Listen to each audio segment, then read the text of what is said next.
Mr. Van Zant?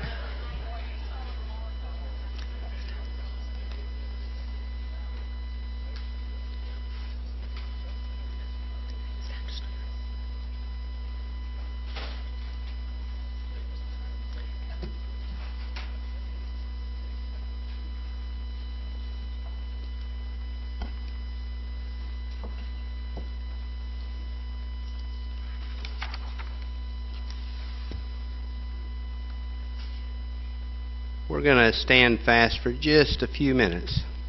Y'all enjoy yourselves.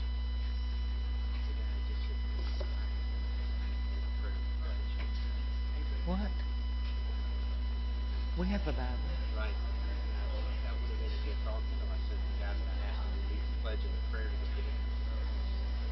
Thank you, Mr. Topping. Would you come on up to the podium and lead us in the prayer and the Pledge of Allegiance tonight? This is Mr. Jeffrey Topping, our Director of Maintenance, and November is the month we celebrate Veterans Day, and he is one of our veterans, and we asked him to lead in the prayer and the pledge tonight. Let's go right ahead, sir. Let's pray. God, we do come before you tonight, Lord. We just thank you for your grace and the mercy that you provided us today. Lord, just call on you to guide this meeting tonight. Do a mighty work and a mighty wonder in the new board members. Lord, as they transition into their new jobs, just lead them, guide them, direct them. May they call on you for wisdom and understanding to do the work that you'd have them do in this county. Thank you for the superintendent. Use him in a mighty way as well. All the staff, the administration, and all it takes to support this Clay County school system. And we just ask you to abide by the motto, "In God we trust," that boldly stands behind each one of these board members. And we call on you in the name of your Son, Jesus Christ, that our salvation rests in. In Jesus' name we pray. Amen. Amen. Say the pledge, please. I pledge allegiance to the flag of the United States of America and to the republic for which it stands, one nation, under God, indivisible, with liberty and justice for all.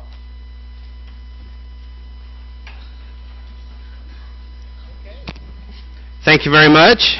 I'm calling the reorganization meeting of November 2014 to order.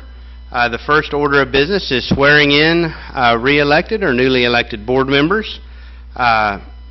Leading off tonight and to be sworn in and take her oath of office is Ms. Janice Karakas, School Board Member District 1, and Mr. Bickner will be doing the oath administration.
We're honored tonight to have Judge Mark Barillo with us. Sir, if you'd come forward and swear in District 3 School Board Member, Ms. Betsy Condon. My family all had other commitments tonight and no one is here. Is there someone in the audience who would like to hold the Bible for me? I would greatly appreciate it.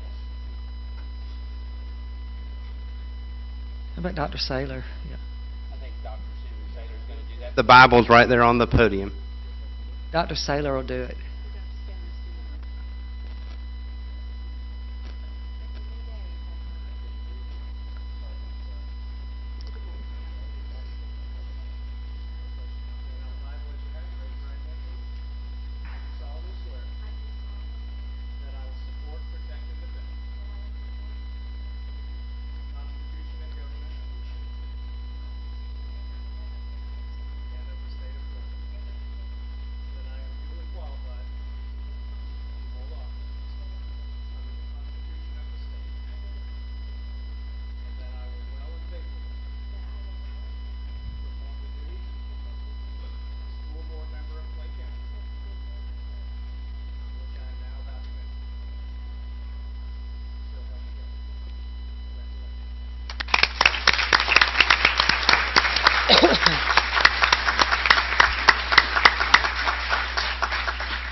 Mr. Gilhousen, there's a Bible there on the podium for you. The next will be the swearing in of Miss Ashley Gilhousen, School Board Member, District 5.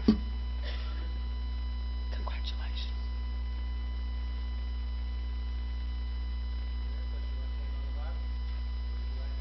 I do solemnly swear that I will support and effectively defend the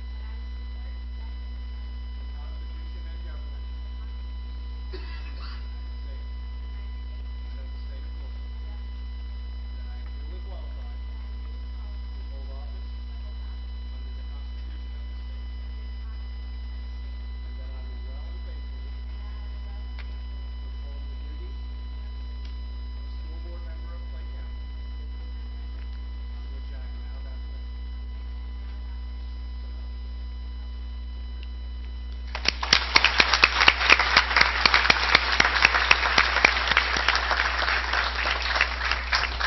Thank you for being with us, Judge. Okay.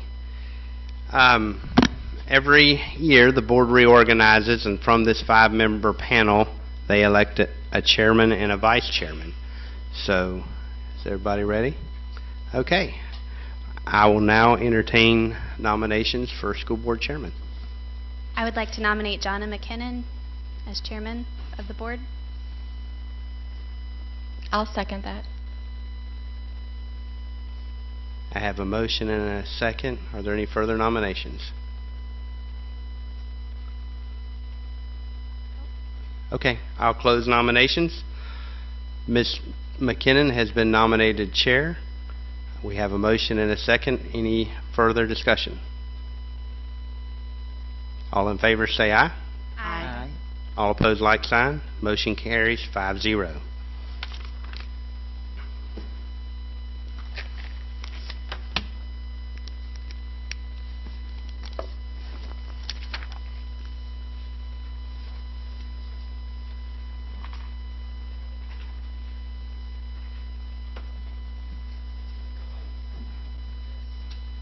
I'll move for you. Oh, forgot my name.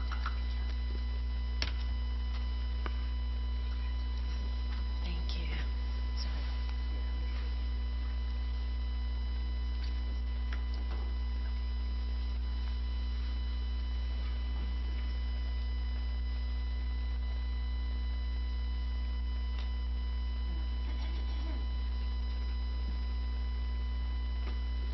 Thank goodness.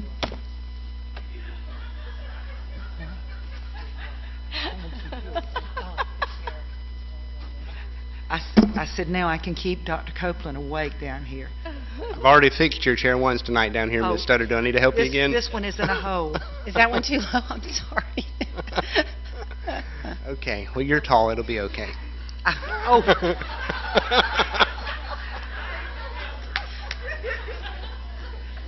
we'll fix it in just a minute. We'll take a short recess after the reorganization meeting and get ourselves squared away up here. No problem. Okay. Almost under the... I'll now open the floor to nominations for a school board vice chairman. I nominate Betsy Condon as vice chairman. I'll second. We have a motion and a second. Any further nominations? Any further discussion? All in favor, say aye. Aye. Any opposed, like sign. Motion carries 5-0. So, Ms. Condon, congratulations. Don't trip on the chairs. And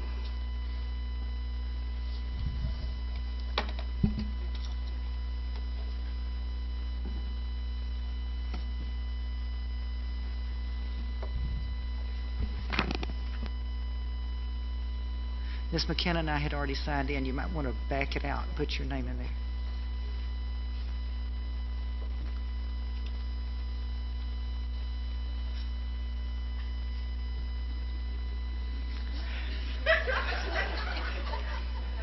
Mr. Van Zant, would you come fix my chair, please? I got one more item, and then Okay. we'll get you worked out. Okay. Traditionally, school board meetings in Clay County, since Noah got off the ark, were Thursday nights at 7 p.m. They can continue to do that. We set that date and time every year, and the school board has within its own policy the ability to change that. So, you guys, that's for you to work out. So I'll open the floor to proposed date and time for the meetings. I move that the regular monthly school board meetings be held on the third Thursday in the Teacher Training Center at 7 p.m. I'll second. Any other thoughts? Okay. Any further discussion? All in favor say aye. Aye. Any opposed, like sign. School board meetings are established for the third Thursday of the month at 7 p.m. in the Teacher Training Center where we all are. And as I'm saying that, there is an item on the consent to move the December meeting to Tuesday, December 16th. So just make a mental note if you're planning on coming in December. If the board approves it, there won't be any discussion on it tonight. The Tuesday 2014 meeting, the 2014 December meeting will be Tuesday the 16th unless modified by the board. Okay, that's all the business we had to conduct in the reorganization meeting. We'll adjourn the meeting and take about a 5-minute break, get situated. I have 7:15. We'll reconvene the regular meeting at 7:20.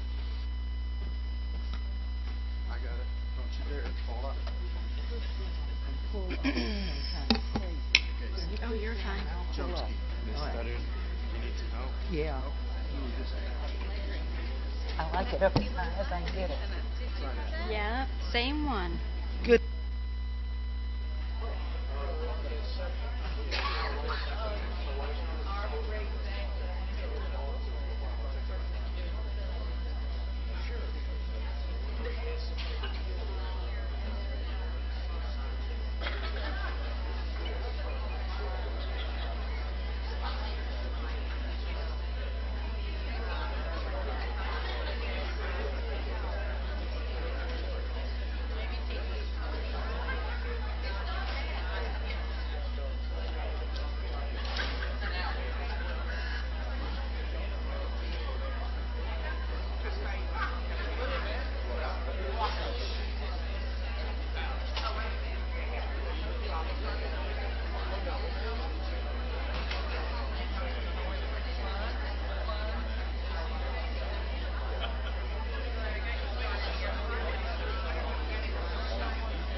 Mr. Christensen, could you step up here for a moment?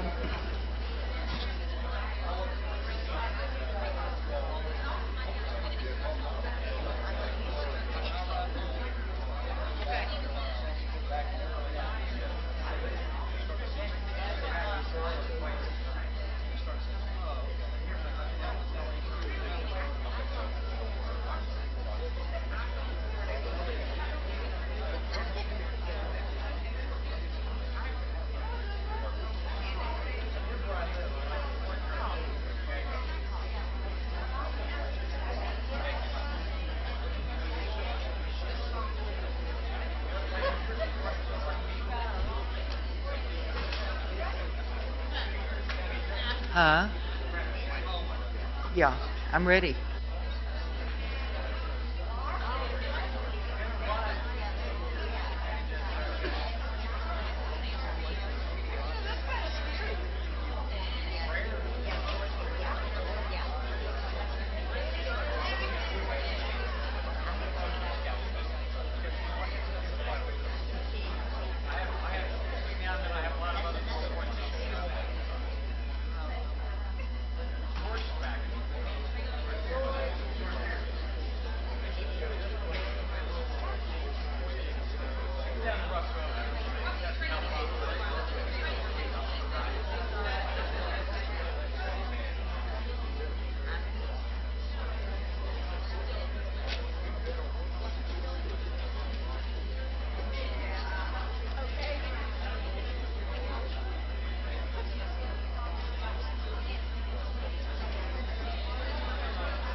by you. Right, That's okay, fine. I'm sorry. But it's still C3. Now it's in D4. It's okay. Okay, so he won't come up until we get to the discussion agenda. Okay, so it's actually D, it's actually D.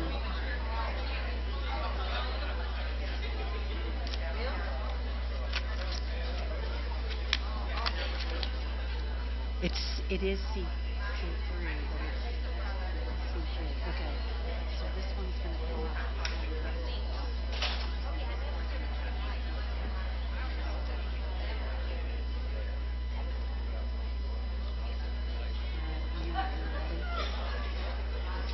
So we're not going to do an invitation or a pledge again, okay, Laura? Okay. We'll call to order.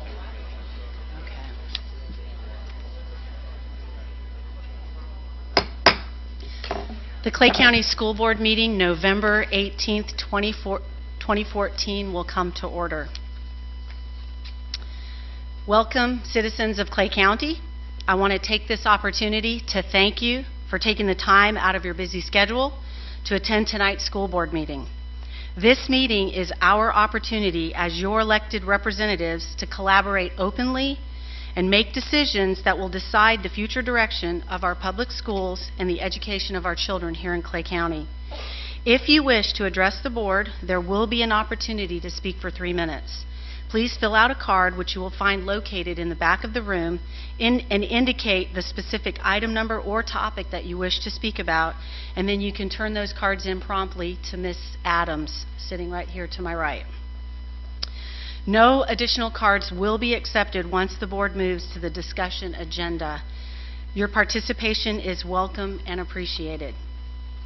So before we begin, I just would like to say that I'm deeply humbled to be elected as your chairman. As with everything I do, I take this responsibility very seriously, and it's my commitment to serve in this position with the utmost professionalism. As presiding officer, I like things to run smooth and orderly. We can all agree to disagree, but we will do it in a professional tone. I think everyone here is familiar with Robert's rules, but for the benefit of our new members, I would just like to remind the board that in order to keep the meeting moving in an orderly and professional tone, there's a few things. Please wait to be recognized by the chair before speaking. Please direct your comments and questions through the chair and not at each other.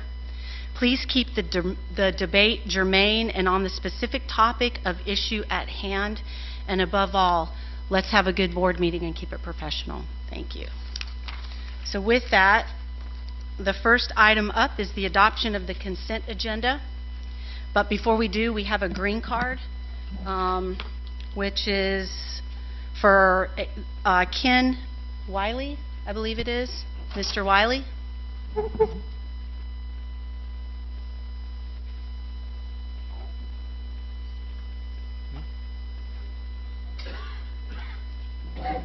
Oh, you know what? I believe this is on the same one. So this is on the discussion agenda.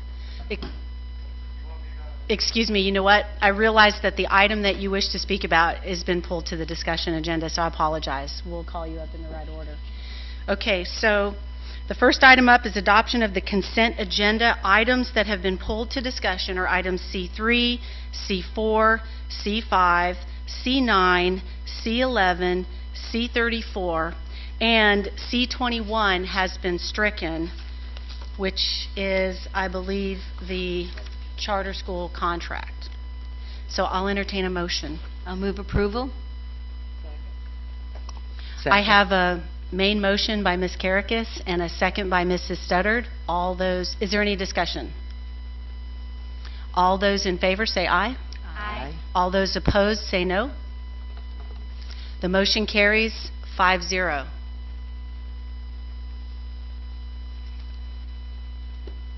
Okay. The next item up is recognitions and awards. Okay. Before we move on to Dr. Susan Herndon, we have a plaque for Mrs. Studdard. So Mrs. Studdard, if you'd like to come to the front of the room.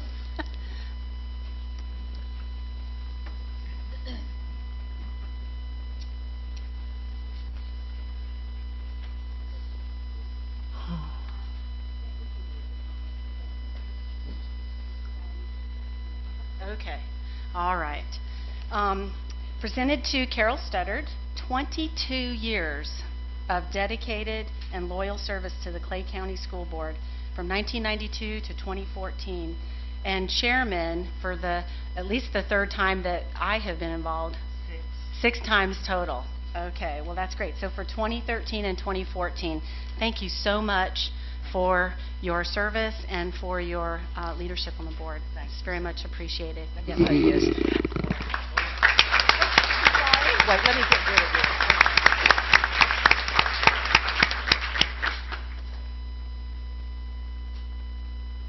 Thank you. I do want to say this.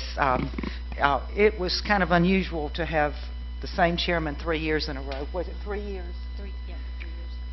It's been a long 3 years, and I am so delighted to be down here where I can keep Dr. Copeland awake for a change. And I wish you a lot of luck this year, and I think we're going to have a good school year. Thank you. Thank you.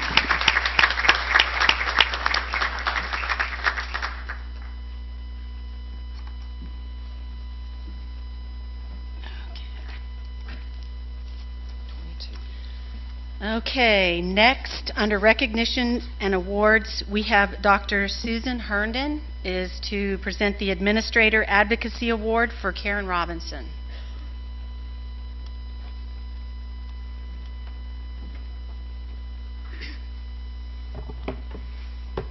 Good evening.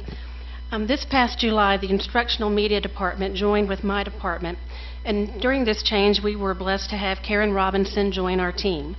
Karen is our district media specialist and serves as the liaison between the district office and the media centers out at each of our schools. She works directly with media specialists in an effort to support them as they serve all of the students in our county. When she came on board, I honestly had no idea what Karen did in her role. But by sharing an office with her, I can honestly say that I have never seen such an intense level of support offered to a group of educators as Karen offers to the media specialists in our schools. I'm constantly having to remind Karen that it's time to go home. She never turns off from her job.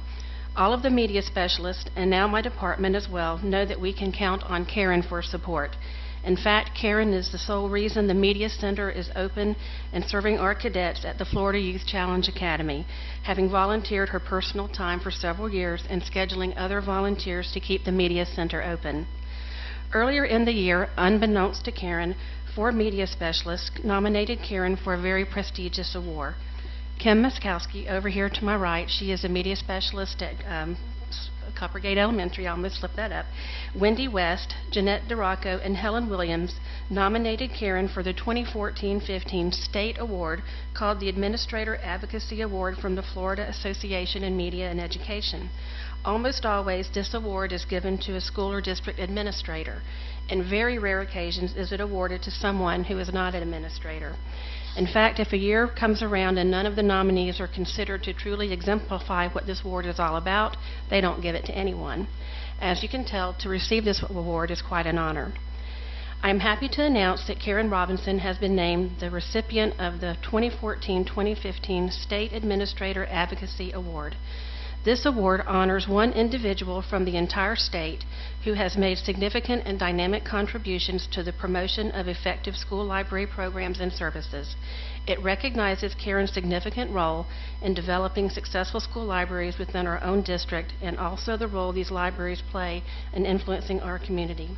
It is with great pleasure that I present the Administrator Advocacy Award for the state of Florida to Karen Robinson. At this time, I'd like for her to come and receive her award.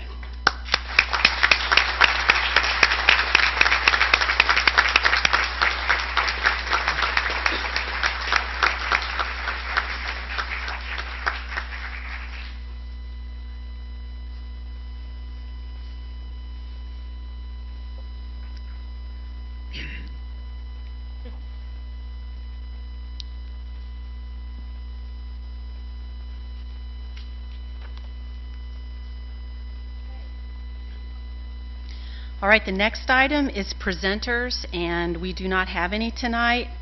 The next item after that is scheduled citizens' request. We have one. Diana Larkin. There she is.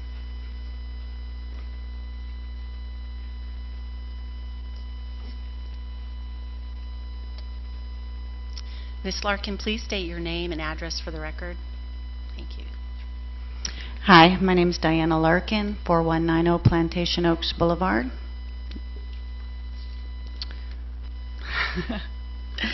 Okay, so where do I begin? I suppose as the king said to the White Rabbit in Alice in Wonderland, I'm going to begin at the beginning and go on till I come to the end and then stop. If you don't know me, I am the woman that wrote a letter that started the whole Shame Suit story. It started a firestorm I could not have imagined. I wrote the letter because it was my last resort. We had approached the school, we had approached the district, and we were repeatedly shut down, and I felt I had no other options. My husband told me to drop it. My mother-in-law begged me to let it go, saying my daughter would be ridiculed by students and castigated by the adults. But it is not in my nature to allow injustice to go on with impunity, and it is not my nature to stay silent and not stand up for those with no voice. So what I'm going to do right now is I'm going to read the letter that I wrote. Dated September 3rd, 2014, to whom it may concern, I would like to discuss the disturbing act of public shaming in Clay County School District in Orange Park, Florida. My family recently relocated to the Jacksonville area. Specifically, we live in Orange Park in Clay County. On the third day of school, my daughter called me distraught because she had been coded, which means she had violated dress code. I was out of town, so I told her to call her grandmother to bring her some appropriate attire. She said she couldn't because the punishment for violating dress code was to wear a dress code violator's outfit, which at the high school consists of bright red sweatpants with the words dress code violation down the leg and a bright yellow neon shirt stating the same. My daughter broke out in hives and had to leave the school under threat of suspension, no less, for refusing to attend classes in that shame suit. I have several problems with this punishment. Per FERPA, the Federal Educational Rights and Privacy Act, a student's record, including disciplinary actions, is private and cannot be released without my permission. I understand that some punishments by nature are somewhat public, as in suspension, but in this case, the actual reason for the suspension is not made public, and quite honestly, unless a student chooses to disclose the suspension, being absent from school can be due to many factors.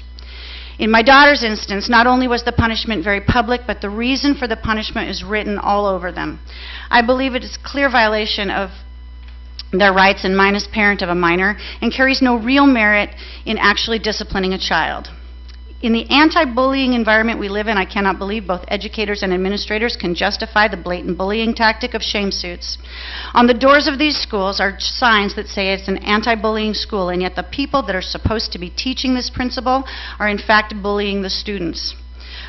Bing defines bullying as intimidation of a weaker person, the process of intimidating or mistreating someone weaker, or in a more vulnerable situation. My daughter had a physical reaction to this shaming. She could not remain on campus, and I actually had to get medication for her. I believe, though, that there are other kids that will have a more than just a physical reaction to public shaming.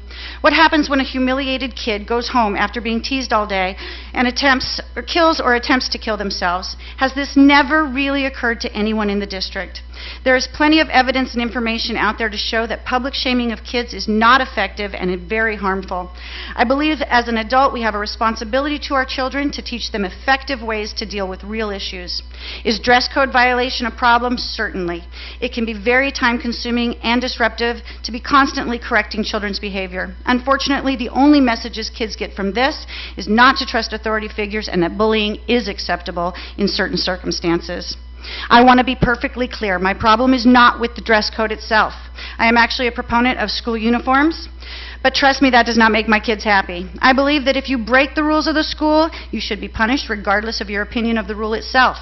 My problem is with public shaming of kids. The argument I get from the school is that they've been doing this for 5 years now, and once a kid breaks the rule, they won't do it again.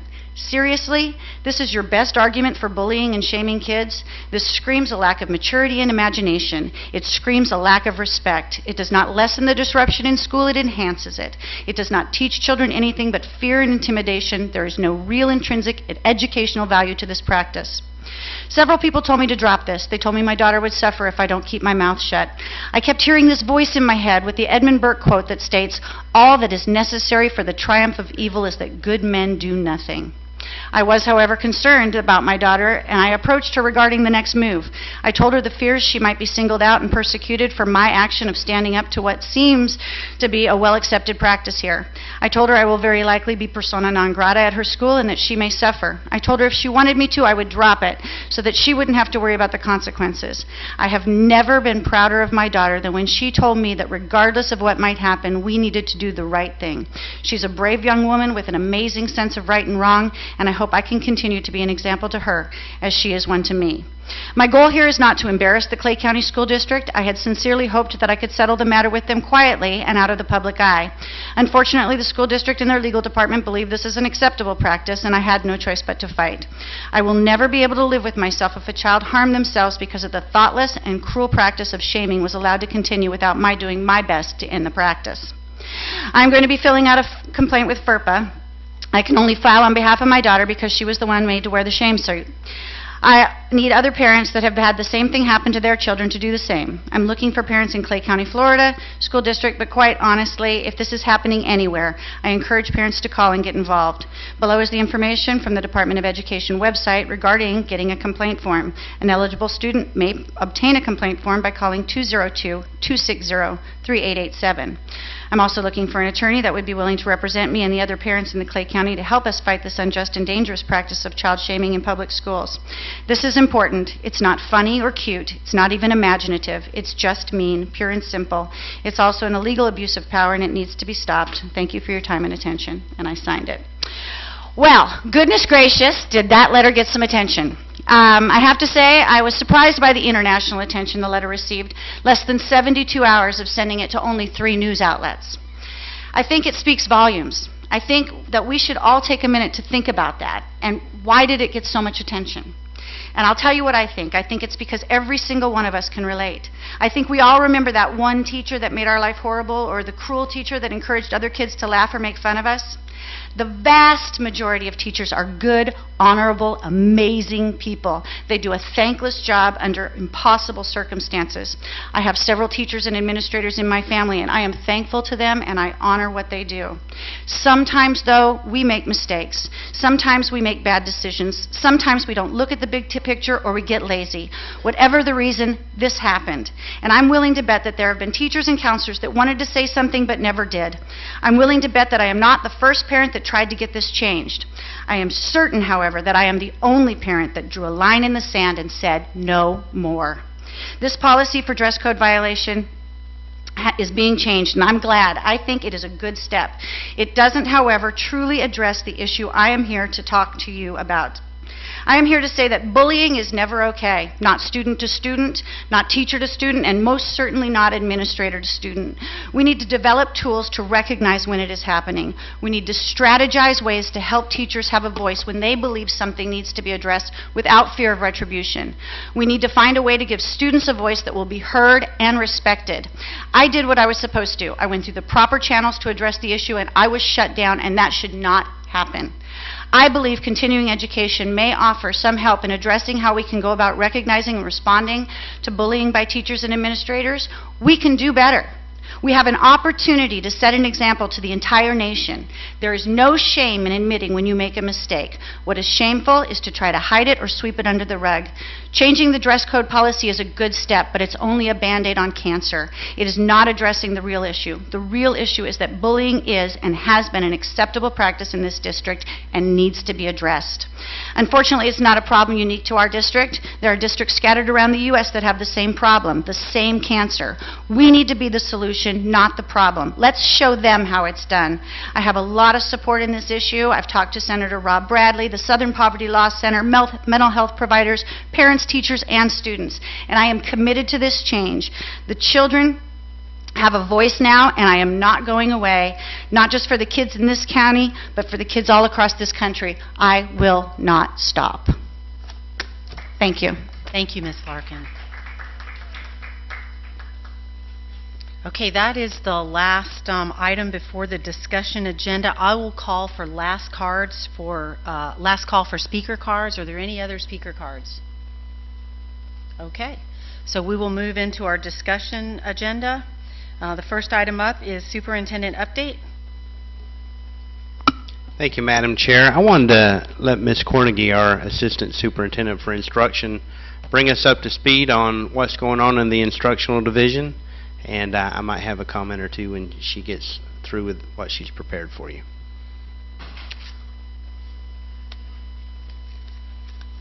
Good evening, and thank you for the opportunity to give you an update on what's happening in the instructional world. I want to talk just briefly about where we started the year and kind of where we are now moving forward.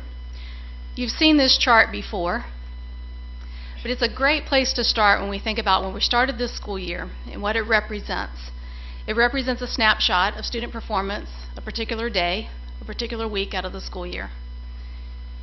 But I want to tell you that because we've had lots of conversation about school grades here at board meetings, it is one piece of a very big puzzle when it comes to student and school and district accountability. But I wanted you to look more closely at it tonight. If you look at the column there where you see the two areas that are highlighted in yellow, what this represents is the total number of points earned in each of the categories. And the categories represent everything from proficiency, those are students scoring at a level 3 or above on the FCAT, as well as making learning gains in reading and in math. What I want you to note is that although in 2014 we remained B, we were a B in 2013. And the reason why was totally because of a change to the accountability and the scoring system in the area of writing. And you can see that if you look over to the third column there after the letter grade. And you see that we went from 82% scoring proficient to 51%. So what happened with that? It happened in every district in the state of Florida because they raised the bar on accountability. Proficiency was a 3.0, and we were great as a district to get our kids to be able to write to a 3.0. It was a challenge when it actually went to proficiency was a 4.0, and for school grading purposes, they dropped it to a 3.5 because there was such a dramatic decrease in scores across the district, or across the state. If you look, though, at the highlighted areas in 2013, we had 504 points. So let's look at 2014, where we started the school year. We increased our points to 516. So we took a dip, but we're on our way back up. It takes 525 points to get an A. We were 9 points from an A. We were so close. The other thing that we've talked about is that drop from the 14th ranked district. If you take all of the district scores, their total number of points earned, and you rank them, we were ranked at 19 in 2014. But what's significant about this is, one, we did increase by 12 points, which is pretty significant, especially when you consider the new accountability system. But there was 4 points that separated the 14th ranked district that was sitting in our spot where we were last year and the 19th ranked, 4 points. So between the 14th and around 15, 16, very little change at all, 1 or 2 points difference. We're 11 points from the top 10. That's how close these scores were. So I say that because, you know, we've talked about the decline in Clay County. Folks, there's no decline. We are on our way up, and great things are happening. And I'm just going to give you an update on some of the things that are happening. Also, before I leave that, I wanted to just mention that Clay County exceeded the state proficiency in every grade level and every content area in 2014. Out of the 67 school districts, we scored in the top 15 in all areas with the exception of math. And our Algebra 1 scores were increased by 8% with a passing rate of 77%. So what are we doing this year? You've seen this slide before too, so I remind you of our district initiatives. For they embody the mantra that we've adopted in Clay County, which is to innovate, engage, and empower. And these 3 initiatives support the instructional shifts that are required to help students master our new state standards. Our goal in the instructional world is to truly develop places of learning where students are able to read, write, think, and talk every day in every classroom. And writing across the content area, because that's our area of deficit, is a critical component of our district and school improvement efforts. If I could use one word to describe what we are striving to achieve at all levels, it would be collaboration. We need time for students to collaborate, to think, to talk. We need time for teachers and administrators to collaborate and work together. Every bit of research will tell you that that is the key to school and district improvement, is collaboration among all stakeholders. But we need time and places for this to occur if we're truly going to reform our instructional programs and practices to meet the demands of our new accountability system. This year we adopted for all K-12 classrooms the framework for intentional teaching. What the framework does is it guides our work and ensures that teachers plan daily time for kids to read, write, think, and talk. To plan daily for them to collaborate and as well as work independently. What we need to accomplish is for our kids as we approach our new state assessment is to them to be able to think deeply, critically at all levels, And this will not occur without time daily for kids to talk, to validate their thinking and to support and talk about their thinking. So we have embarked on 2 major action steps this year. The first of those being our collaborative classroom model schools, and those exist in 6 of our elementary schools. The goal is to establish 6 model sites across the district where teachers, administrators, parents, anyone involved, any stakeholder can go and see effective practices in action. It also models that these sites are new resources. We have a brand new resource in reading and writing in our elementary grades, K-5, and so they can go and see these in action. So where are we with this? This is really exciting. The practices that are happening in these classrooms as a result of the coaches that are in there working alongside these teachers is really what's happened right now is classroom walls are coming down, and other teachers across the district are going in to see actions or see practices in action and being able to go back and replicate this. But we never walk away from any of these collaborative meetings at the model sites without a time for those teachers to have a debrief and have conversation about what they're seeing and what they're hearing. Again, that collaboration piece that's so important. We've even caught the attention internationally, or nationally and internationally, with 2 organizations, one being Cornerstone Learning and the Developmental Studies Center, who sent a video team into 2 model schools last week to film these practices in action, and they're developing a teaching series on collaborative learning using our model school sites. So we're looking forward in the coming weeks for that video to actually be produced for us, something that we'll be able to share with you. At our junior highs, we have the Literacy Design Collaborative going on as a project along with the National Reading Project, where again we have teachers collaborating, working, planning together to implement some quality academic lessons that incorporate our new state standards. Our other major action step is the redesign of our high schools, the Academies of Clay that you all know about. Last year we had 16 career academies, and that's actually a typo. That should say 29 career academies on there. We increased to 29 this year. That's pretty significant.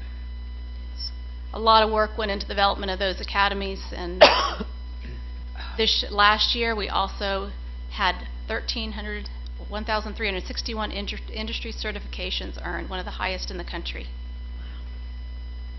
Also notice our graduation rate increased from 71% to 78% last year. So what's happening with our Academies of Clay? Our 9th graders this year selected a field of interest as they enrolled. The majority of them are participating in our small learning communities, small themed learning communities.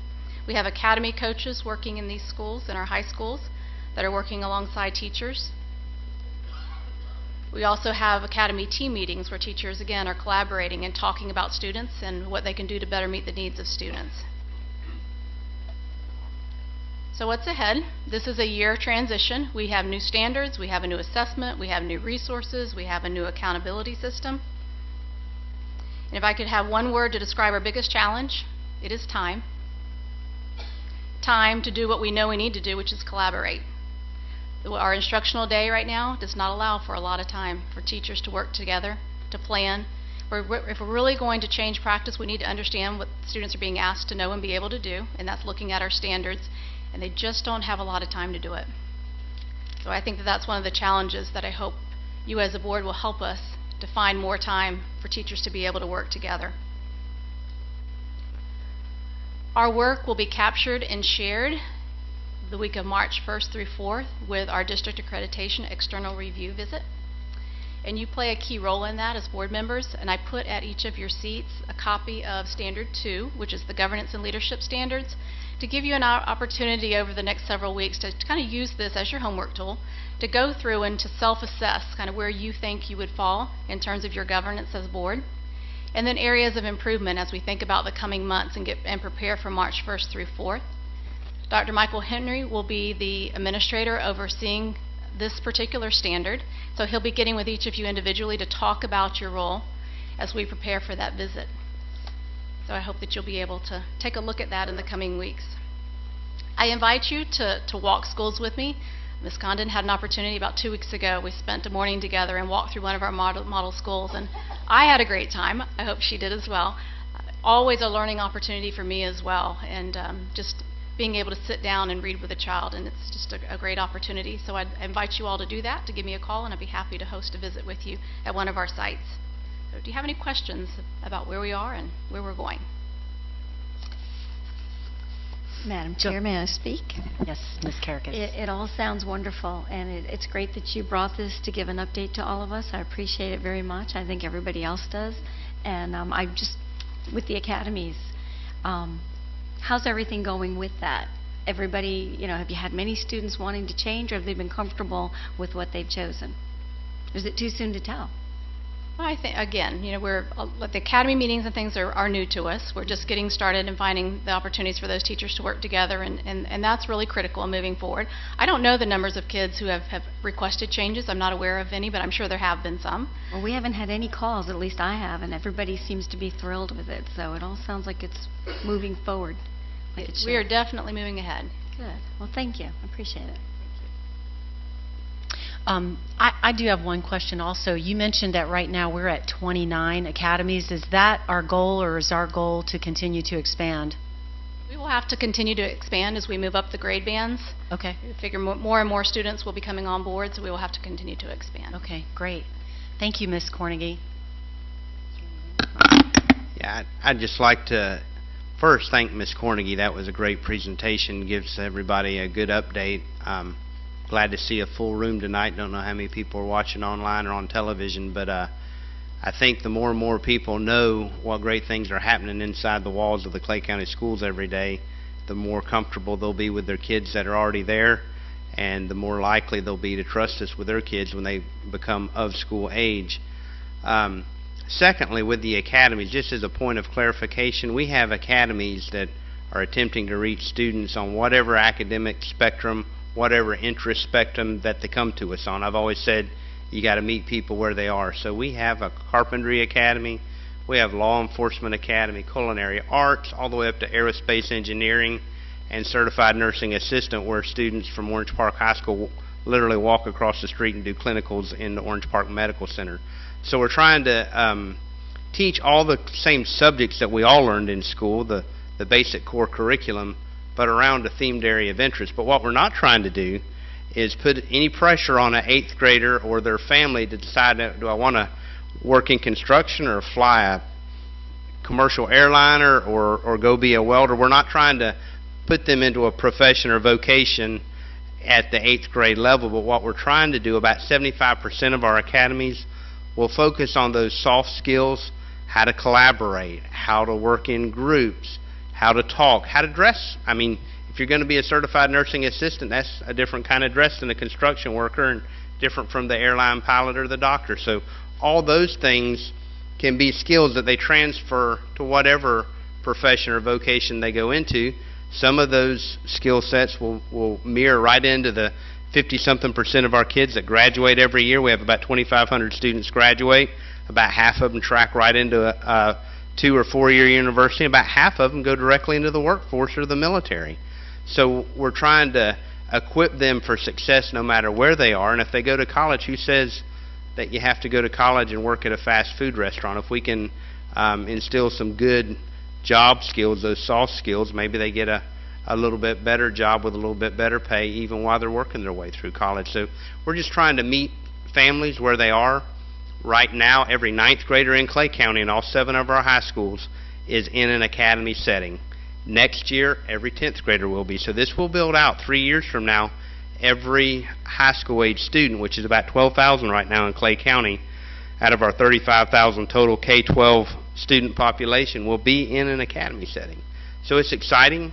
We're kind of building the airplane as we're flying it.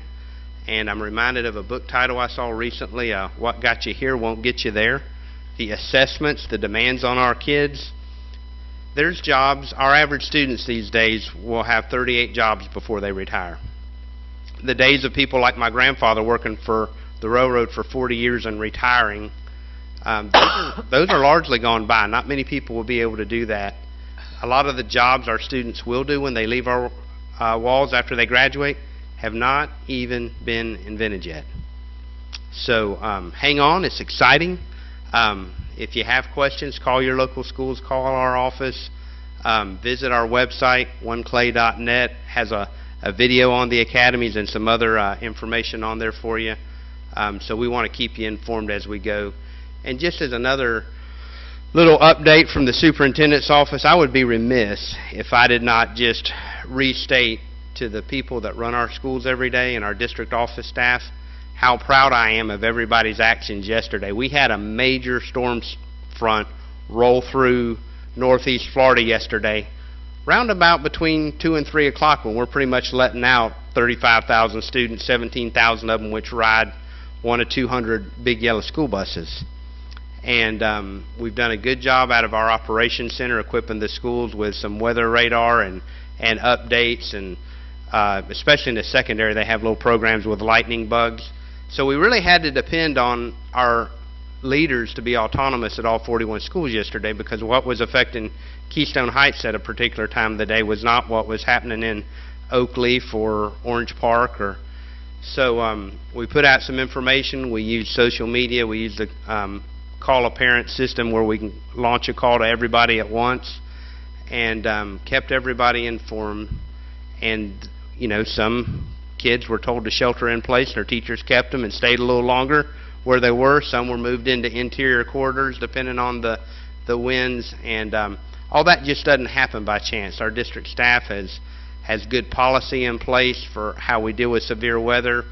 Our administrators, our teachers, our support staff at the schools executed their training very well yesterday, and I have not had any negative feedback or am aware of any significant incidents from yesterday. So when it counts, our people are there for our kids. And as a parent in the school system with 2 kids that were at school yesterday, I'm very appreciative. So thank you very much for an opportunity to update you. Thank you, Superintendent.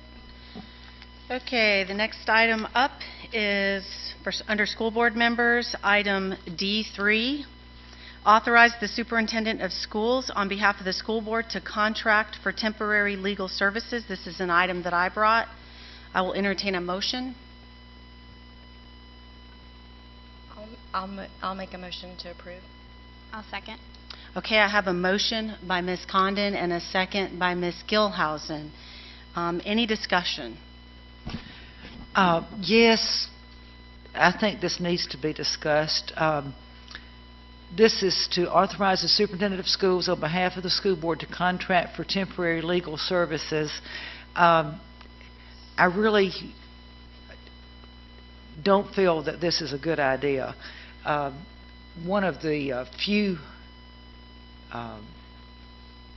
responsibilities of the school board is to hire the attorney. I feel really bad for our 2 new board members tonight, because there's several items on the agenda tonight that I wish that they would. We have a state school board conference the first week of December.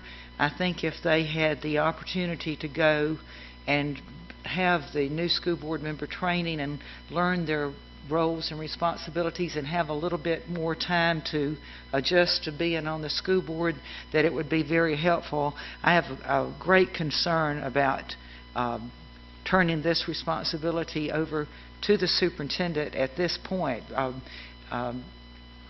I just think that it would be better if this would be delayed until our December meeting, to give these 2 new board members an opportunity to learn what the roles and responsibilities are of a school board member. Okay. The reason why I brought this is because I felt that Mr. Bickner, our attorney, had indicated his desire to retire effective December 31st, and I felt like one of the things that I thought would be important is that we had a part-time attorney come on board to do a couple of things first. Number one, to kind of help with that transition period, because I know that our current attorney is going to be trying to finish up some of the things that he's been working on. But also, there's going to probably be some new things coming up between that time, and so I felt that that was important.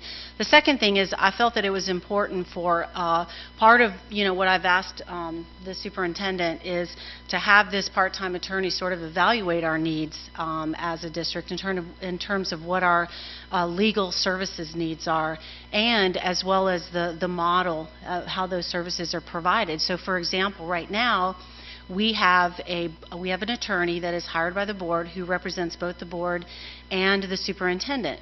And I'm not saying that that's a bad model. That may very well be the right model.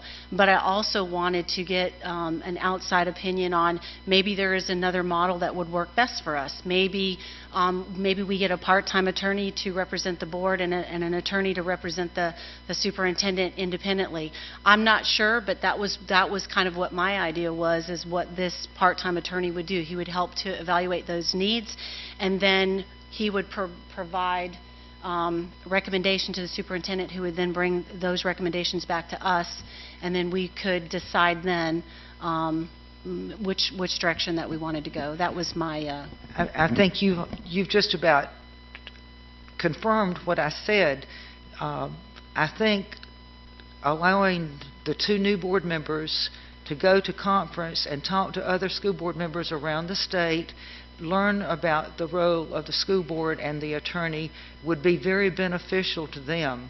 It's almost like putting them in a really awkward situation to be making these kind of decisions before they've had 1 minute of training. And you know, as far as someone else coming in, I have a concern too. I don't know. I haven't had it. I've been ill for a few days, and so I hadn't had an opportunity to talk to Mr. Bickner, but I have a feeling that his retirement is to be December 31st. I just do not have any idea, and maybe if it's all right, I'd ask Mr. Bickner. I don't know how much we have hanging out there as far as lawsuits and civil rights and different things coming up. I don't know. Can you wrap it up by December the 31st? I don't want this school district, I want it to be a smooth transition, and I want to make sure that he has an opportunity to wrap things up, or at least have an opportunity to do a transition with whoever comes in. I'm just real concerned about the quickness of this, and what kind of, is it in the best interest of the school district legally? I know we've got some pretty heavy things out there. Mr. Bickner, I mean... Madam Chair, if you could... I'm sorry. I'm used to calling you Madam Chair. Hey, no, don't say that. No. Mrs. Madam Chair, I Sutter, wanted to ask Mr. Bickner if, what kind of things are hanging out there. I know we've got several mediations which are coming up, and I think that the motion at hand is not what he has hanging out there. I think the motion at hand is to hire a temporary to direct the attorney. superintendent to hire. I just Yes. don't think that it's Okay. the superintendent's role to hire a school board attorney. Okay. That's one of the few, you're giving away one of the responsibilities of a school board member. That's why I'm saying, what is the big hurry that we cannot wait until we have some more time for these board members to learn their roles? Okay. I'd like thank to you. speak, Ms. McKenna. I'd like to let one of Ms. Gilhousen. Do you have any comments? Do you have any thoughts? If you don't, that's fine. No. Okay. Don't put Okay, him on the that's fine. spot. Mrs. Karakis. I would agree with Mrs. Studdard, and that's a perfect example. Ms. Gilhousen is not prepared to speak on this because she probably doesn't know the role, and I don't mean that in offense to you at all, so please don't take it that way, but the statutory authority says, the only person that the board hires is the school board attorney. So we would be giving away one of our powers that we've got. We want to make sure that it's an attorney that we want to work with, and that can work with the superintendent also. But no, I would not be in agreement with this at all, and I agree 100% with what Mrs. Studdard said. This is a disservice to our new board members to put such heavy, intense items on this agenda, to move so quickly to undo everything that the existing board, prior board, had done over the last 2 years. I get it. I understand. I mean, let's talk about the elephant in the room. We want to change everything back to, the control to shift it. It's shifted. We all recognize it and understand it. But let's look at the board and the new board members. Is it really fair to put them on the spot? I mean, probably all of this will pass, and that's fine. But let's let the new board members learn their roles and responsibility as a board member first, before you ask them to give up some of their statutory authority as board members, because that's basically what you're doing here with this item and several of the other items up there. So one of the things that the board is tasked with is hiring an attorney, not the superintendent. So by asking us to approve this, to give the authority to the superintendent, is removing some of the authority that elected officials that we have according to state statute. So I'm not in agreement with this at all. But, you know, if the board decides to do that, that's the board's choice. But I think that you need to think about the new board members. Think of yourself when you were a new board member. God, I went out to Florida School Board Association, and I didn't know what I didn't know until I got there. And then you go through training and you realize we have a responsibility to the citizens of Clay County, to the children, and every decision we make, we have to make sure that it's really, truly in the best interest of the children. And that means keeping our authority as board members, as elected officials. So I also do not agree with this. Okay. Thank you.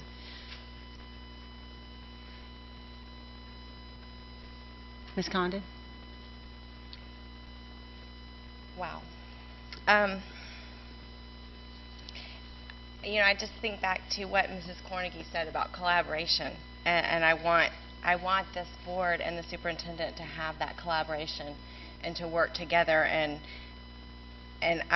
we have a time frame that certainly Mr. Bickner chose for his retirement, and we celebrate that, and that's great, and for him to go off and do that. And I do recognize the things hanging out there, and I am concerned about both. I see both sides of it. I think a transition period would be really good, and my understanding is that this is very temporary, that this only goes for a few months. I guess I wonder if we could, if there's any way that we could make it a shorter term period to where we can have some transition so we don't lose that time with Mr. Bickner, but that we could also have someone who can carry us through that temporary time. And then, Mrs. McKinnon, to your point of understanding exactly what we need, because I'm not sure that I can answer that question tonight, and what we need. And I know that there's so many different types of attorneys. I know, watching as a citizen, the last board meeting, there were environmental concerns and property concerns brought up, and I'm sure that Mr. Bickner would obviously consult with another attorney on those kinds of things. But do we need some other kind of firm that has more attorneys that can answer those? So I really do see both sides of the issue. Ms. McKenna, may I say something else? Yes. Why don't we, as the board, exercise our right to put out an RFP and the board do interviews for a temporary, instead of tasking the superintendent with it, where the board would be hiring, the board should be hiring. Why don't we, as the board, do our job? Well, I think that's what we should be doing. I mean, I'd like to amend your motion to that. I think that the idea behind this was, again, just for temporary legal services, with the intent that at some point, a month or two down the road, that then we would come back after we were given, you know, some recommendation. Then we would come back, and that's when we, as a board, would then follow those recommendations. Yeah, I don't agree with that. I don't agree with that at all. You know what? I was just, excuse me, I didn't have the floor. Ms. Stutter, go ahead. I have to learn this end of it. I'm trying to think of some kind of way to do a smooth transition here. One thing I can remember from when Frank Scrooby was our school board chairman when I first got on the school board, and he was kind of the father of school board attorneys in the state of Florida. They would call Mr. Scrooby up to get his opinion. He knew more between those ears. He never had to look at a book. He just knew it, and he was the expert. And I was trying to think of how it worked when we hired Mr. Bickner. What was that, 13 or 14 years ago, Mr. Bickner? Was it about 13, 14 years ago? But I think and you may have to help me, Mr. Bickner, it seems like there was a period there that Mr. Scrooby was still working with us, but I don't know how we did it, but there was a period there where Mr. Scrooby worked with Mr. Bickner as a transition. Am I correct? I'm asking Mr. Bickner because I can't remember back 22 or 14 years. Wasn't there a period where you worked with Mr. Scrooby? And that way, and what I'm thinking about is school law is so specialized. We have a lot of good attorneys in the area, but school law is a very specialized, different kind of law. They're kind of like a breed unto themselves, and it does take some learning. And I know that there's a learning spell. But didn't you spend some time working with Mr. Scrooby, kind of easing out of the mediations or any lawsuits or whatever, and easing over to you? What I was wondering is if it would. Your resignation is December 31st, but I was wondering if, in order to make it a smooth transition for the district, if maybe we could talk him into doing like a month-to-month, while we do an RFP or search for a school law attorney, someone who has some knowledge in school law. And I know they have a school attorneys association in the state of Florida, and there's a lot of resources, and they have meetings just like school board members have meetings. But I was trying to think of some kind of way to do a smooth transition so that, like the civil rights cases or the mediations or this or that they could kind of get someone brought up to speed on what's going on so that it is smooth. I'm trying to think of what is in the best interest of the district, but I don't know if he's interested in doing something like that, but I was thinking, that way if it took a month or 2 months or 3 months until everybody was satisfied that this would work, that might be a good compromise. Mrs. Gilhousen. Thank you. I think that's the purpose for the interim being hired so quickly, so that we can have a smooth transition. And we're not hiring the interim permanently. That right is still reserved to the board. But I think that's what the interim. I think we're all on the same page. We all want to make sure there's a smooth transition, and I think that the interim is a good way to accomplish that. Okay, I'll take one last comment. If I might just Yes, finish. I'm sorry. Without costing the district extra to keep Mr. Bickner on beyond December 31st, where we're in a situation where we're paying 2 lawyers for an extended period of time. Okay. Ms. Studdard, one more comment. If you could find an interim who's knowledgeable on school law, that's the thing, because it is a different ballpark. Okay. Ms. McKinnon, one Yes. more thing, please. I can't stress it again strong enough that this is the role of the school board, and the school board should be hiring the attorney and not the superintendent. And I would like each of the new board members to realize that that falls under your roles and responsibilities. Thank you. Okay. Okay, so we have a motion by Ms. Condon and a second by Ms. Gilhousen. All those in favor say aye. Aye. Aye. All those opposed say no. No. Motion carries 3-2 with Ms. Studdard and Ms. Karakis dissenting. Is that right? This is what it's like on the other side, huh? Okay. All right. Let me vote here.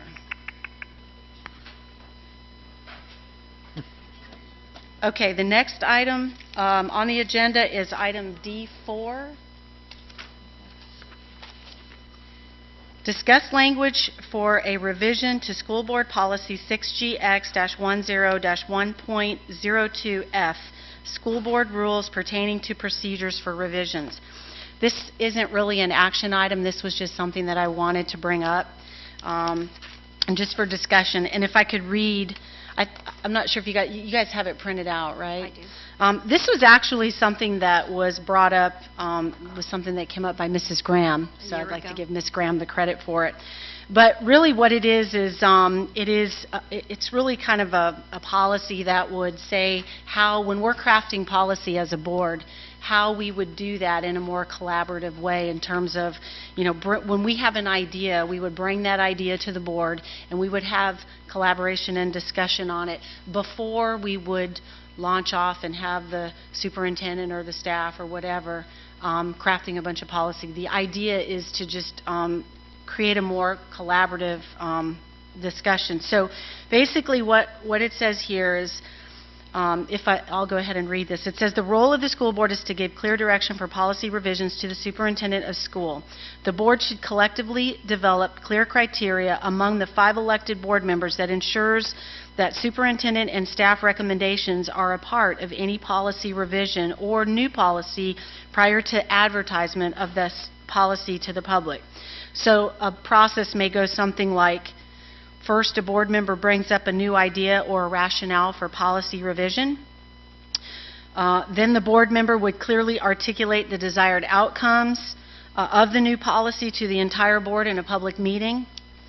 Then a consensus would be gained by a majority of the board, and then the board, by a majority consensus, would then direct the appropriate review by superintendent within a desired time frame. And then the superintendent would bring back recommendation for review, revision, and advertisement. If the school board follows this long-established practice that's currently not in policy, this process will allow for cohesiveness, open discussion, and allow all board members to have a voice before the policy is created. So I'll entertain discussion. Okay, I guess I'll start. Okay, go ahead, Ms. Karakis. Well, again, I'm just going to be repeating myself, but part of our role as a board member is to have the authority to place an item on the agenda without having to bring it in this manner. We have the authority to do that. And by going with this manner that you've got here, it takes away some of the statutory authority that a school board member has. If this was really the way that you would like things done, then pretty much everything else you put on this agenda, items D3, C3, C4, C11 and C34 should have all been discussed first instead of placed on to approve for advertisement, if you really felt strongly about this.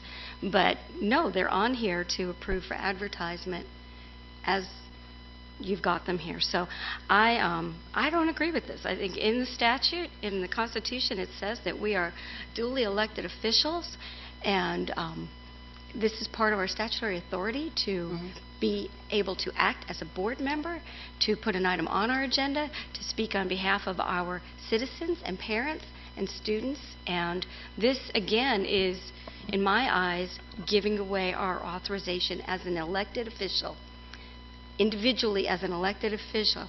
And we can still work collaboratively. It goes on the agenda, there's discussion, it can come back, and then it's voted on. Whatever, it can be done. We went round and round, if you remember last year, about the policy. We spent 3 hours changing policy 1.02. We made many changes. We compromised on everything, and then it was still a 3-2 vote, right? Remember? So by changing this language, we are giving up our statutory authority, and I don't agree with it. That's just my take. Thank you. Okay. Any other comments?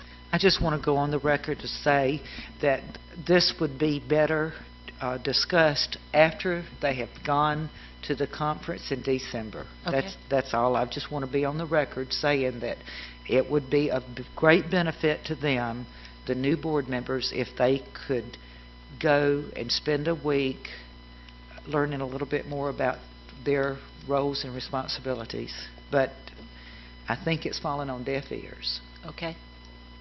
Any other comments? Ms. Condon.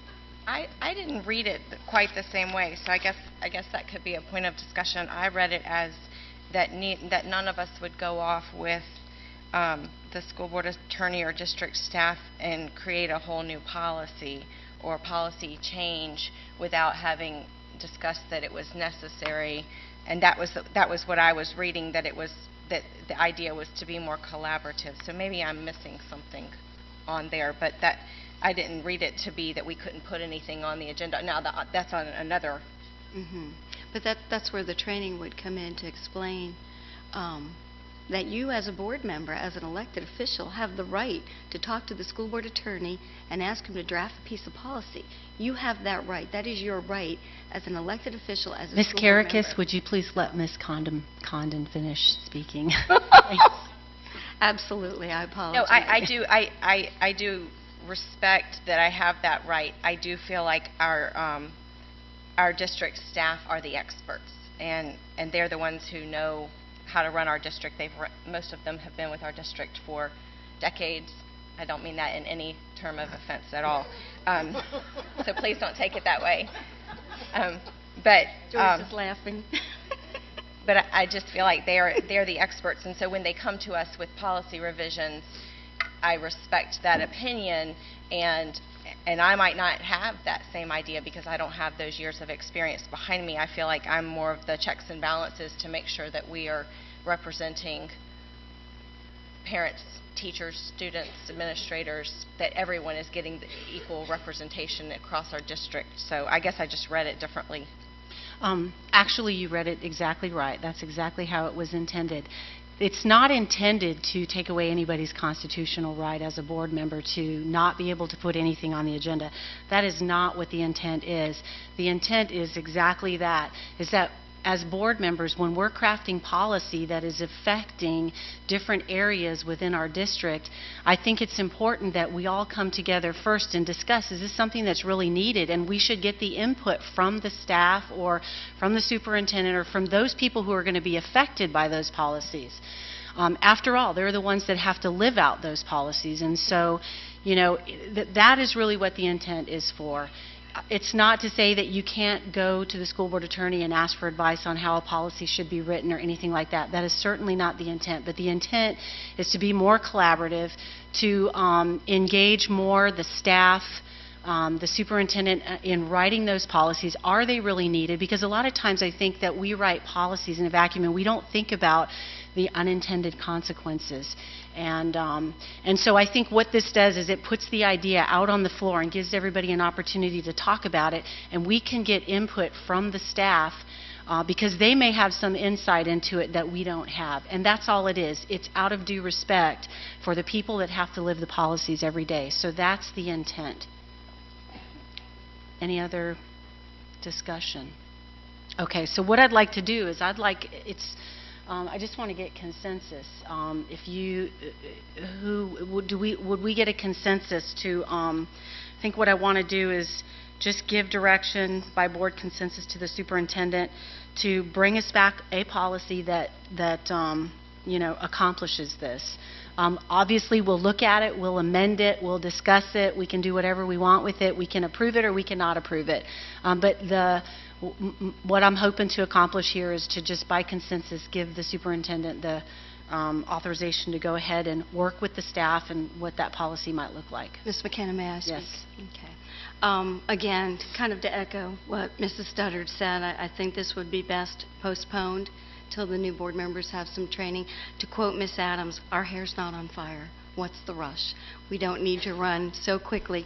And again, the unintended consequences, because once this is put into place, it's going to take a lot of work to change it. You know, policies are very hard to change back. So I would ask that we delay this until the new board members have gone through certified board member training and are more comfortable with what they're voting on. Okay. I think you're asking them to vote on things tonight that they're not really prepared for. I know myself as a new board member, the first year I sat here, you know, doing my best, but I just kept learning and learning and learning, and really, you're asking an awful lot of two very new board members. I don't think it's right. Okay. Thank you. Can I ask a question? Yes. So my question is, if we would agree to have the district staff and superintendent bring a policy back reflecting these things, hearing us tonight talk about that we want to see that collaboration, that we don't want a policy that takes away our constitutional rights, is that that's not to say that we would necessarily then approve it. We would still have a... Correct. Yeah, I think that, yeah, that's absolutely correct. But to your point, Ms. McKinnon, we're now asking staff, the attorney, and the superintendent to do work that we may not need them to do. So it seems like it would make more sense to postpone this until the new board members have been brought up to speed, regardless of if it's a month or 6 months or however long it takes. Could I offer, Madam Chair? Mr. Van Zant. I would just suggest this. The holidays are upon us. We've got a lot of stuff going out.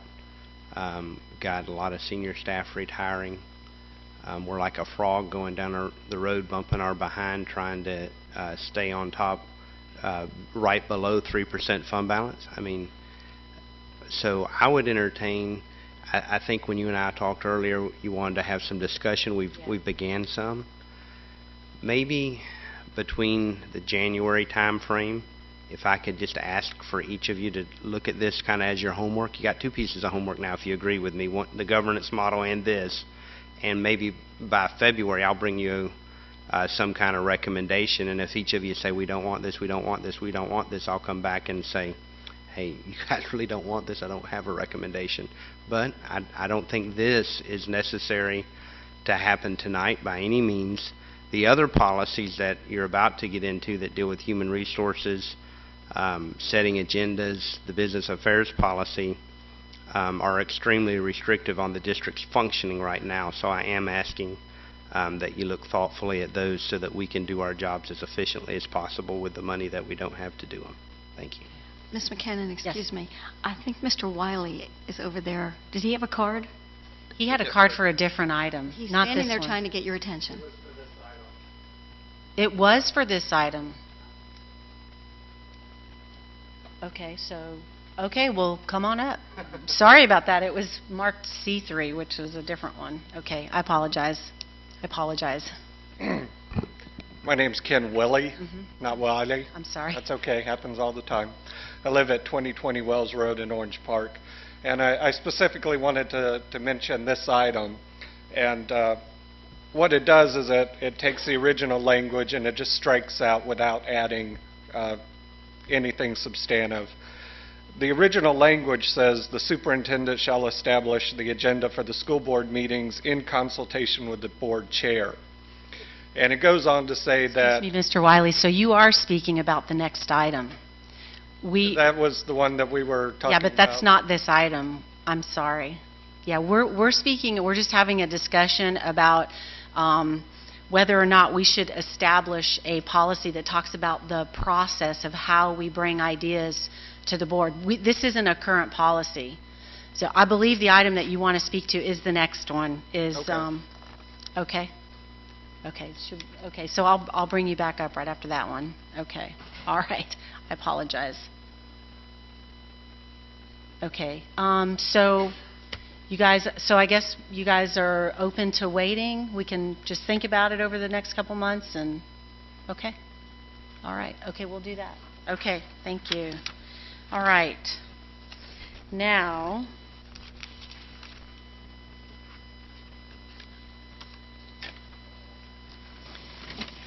now the next item is item C3. This was the one that was pulled from the consent agenda, and this was approved for advertising amendments to School Board Policy 6GX 10-1.02, the District School Board. And this is an item that I pulled, or that I put on the agenda. I think basically with all of the comments and feedback with respect to the policies that were changed in the last couple years, a lot of the feedback that I had been receiving is that it does create a lot of inefficiencies in the district. And so I put this on here. The idea is just to have a reset so that we can come back, as a full board and hopefully follow that process that I had just talked about. That was really the intent of having that process, so that we could all come together and really get more input from the district staff on these policies. So I'll entertain a motion. I'll move to approve.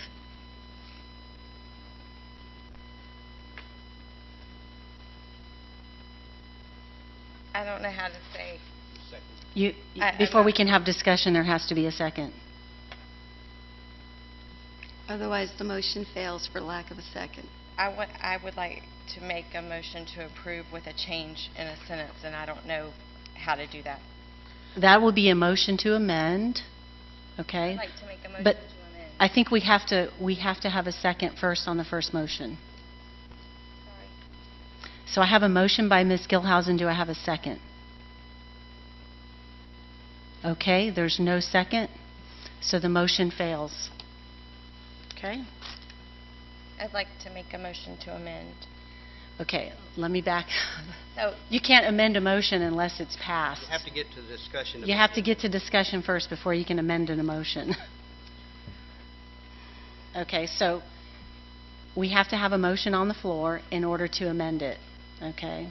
But isn't it finished? We've already had the Yes. motion and it's failed. So Yes, this has we to have. maybe be brought up next month Okay. or the month after. So we'll move to the next item. Thank you, Ms. Karakis. Okay, the next item is item C4. This is approve for advertising amendment to School Board Policy 6GX-10-1.03, the Superintendent of Schools. This was another item that I put on the agenda. First, I'll entertain a motion. I'll move to approve. I'll second. Okay, I have a motion by Ms. Gilhousen, a second by Ms. Condon. Okay, so, discussion. I put this item on here because, obviously, a portion of this policy refers to the appointed superintendent, which we don't have, and we won't be having, at least for the next few years. So I had just strike this whole thing, and including 1.03C and 1.03D. Can I ask? Ms. Karakis. Thank you. I didn't even get all of it out there. I have no problem with 103D. The appointed superintendent did not pass, and it is certainly not necessary at this point. My concern is 103C, the salary of the superintendent. And I remember when this was placed on there, the $29,000 bonus or supplement that the superintendent was receiving. And my concern is that by removing all of this language, does that enable the superintendent to direct staff to then add that $29,000 bonus back to his salary? I don't believe so. But you don't know, do you? Mr. Because I don't know either, Mr. Tennant, so I I'm don't wondering. believe Would it you does. like me to speak to you? Yes, Mr. Van Zant. This item was nothing more than a personal vendetta. I have no intention of raising my own salary, nor did I after taking office. For the first 8 months I was superintendent of schools, I made the same amount of money that the two former superintendents made. Now I make less by design.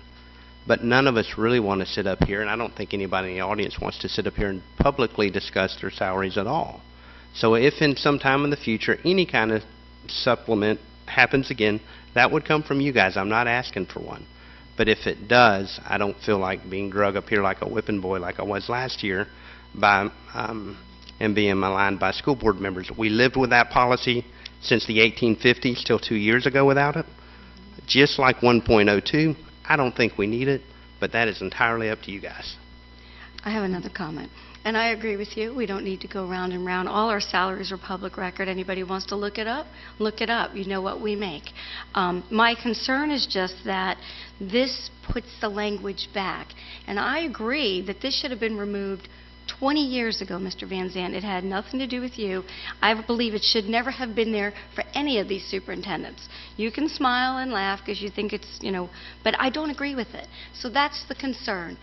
By removing this language, does it give the authority to, whether it be you or the next superintendent or whoever, to instruct staff to give this $29,000 bonus back? And I guess the question should probably be asked to Mr. Bickner. As our attorney, I'm not sure who can answer this. If I could, one of the notes that I had in here that I would be willing to amend is the very first paragraph where it says, "The base salary of the superintendent is set in the amount indicated pursuant to Florida Statute 1001.47. However, the school board may, by majority vote, approve a supplement amount hereinafter in addition to and in excess," and then end it right there. The part that I really would like to see taken out is all of the stuff after that. So that's really, I'm good with that. I think that that way we accomplish what you're asking for. The superintendent doesn't have the ability to go raise his own salary without it coming before the board. But the part that I really struggled with is that it had to come annually, you know, and that, I think that assumes that the superintendent's going to get a raise annually, you know. So that's really what that's really what I would like to see. So, you know, I would be willing to amend what you see here, to leave that first paragraph in, to put that protection in that you're talking about, but yet take the rest of the stuff out. Well, may I speak? Yes. I agree with that. I think that's good to leave that, but and I think the rest of that can all go. But I do think that it should be an annual review, just to approve the same amount or increase whatever. I think the annual probably needs to be there. The rest of the language, probably not.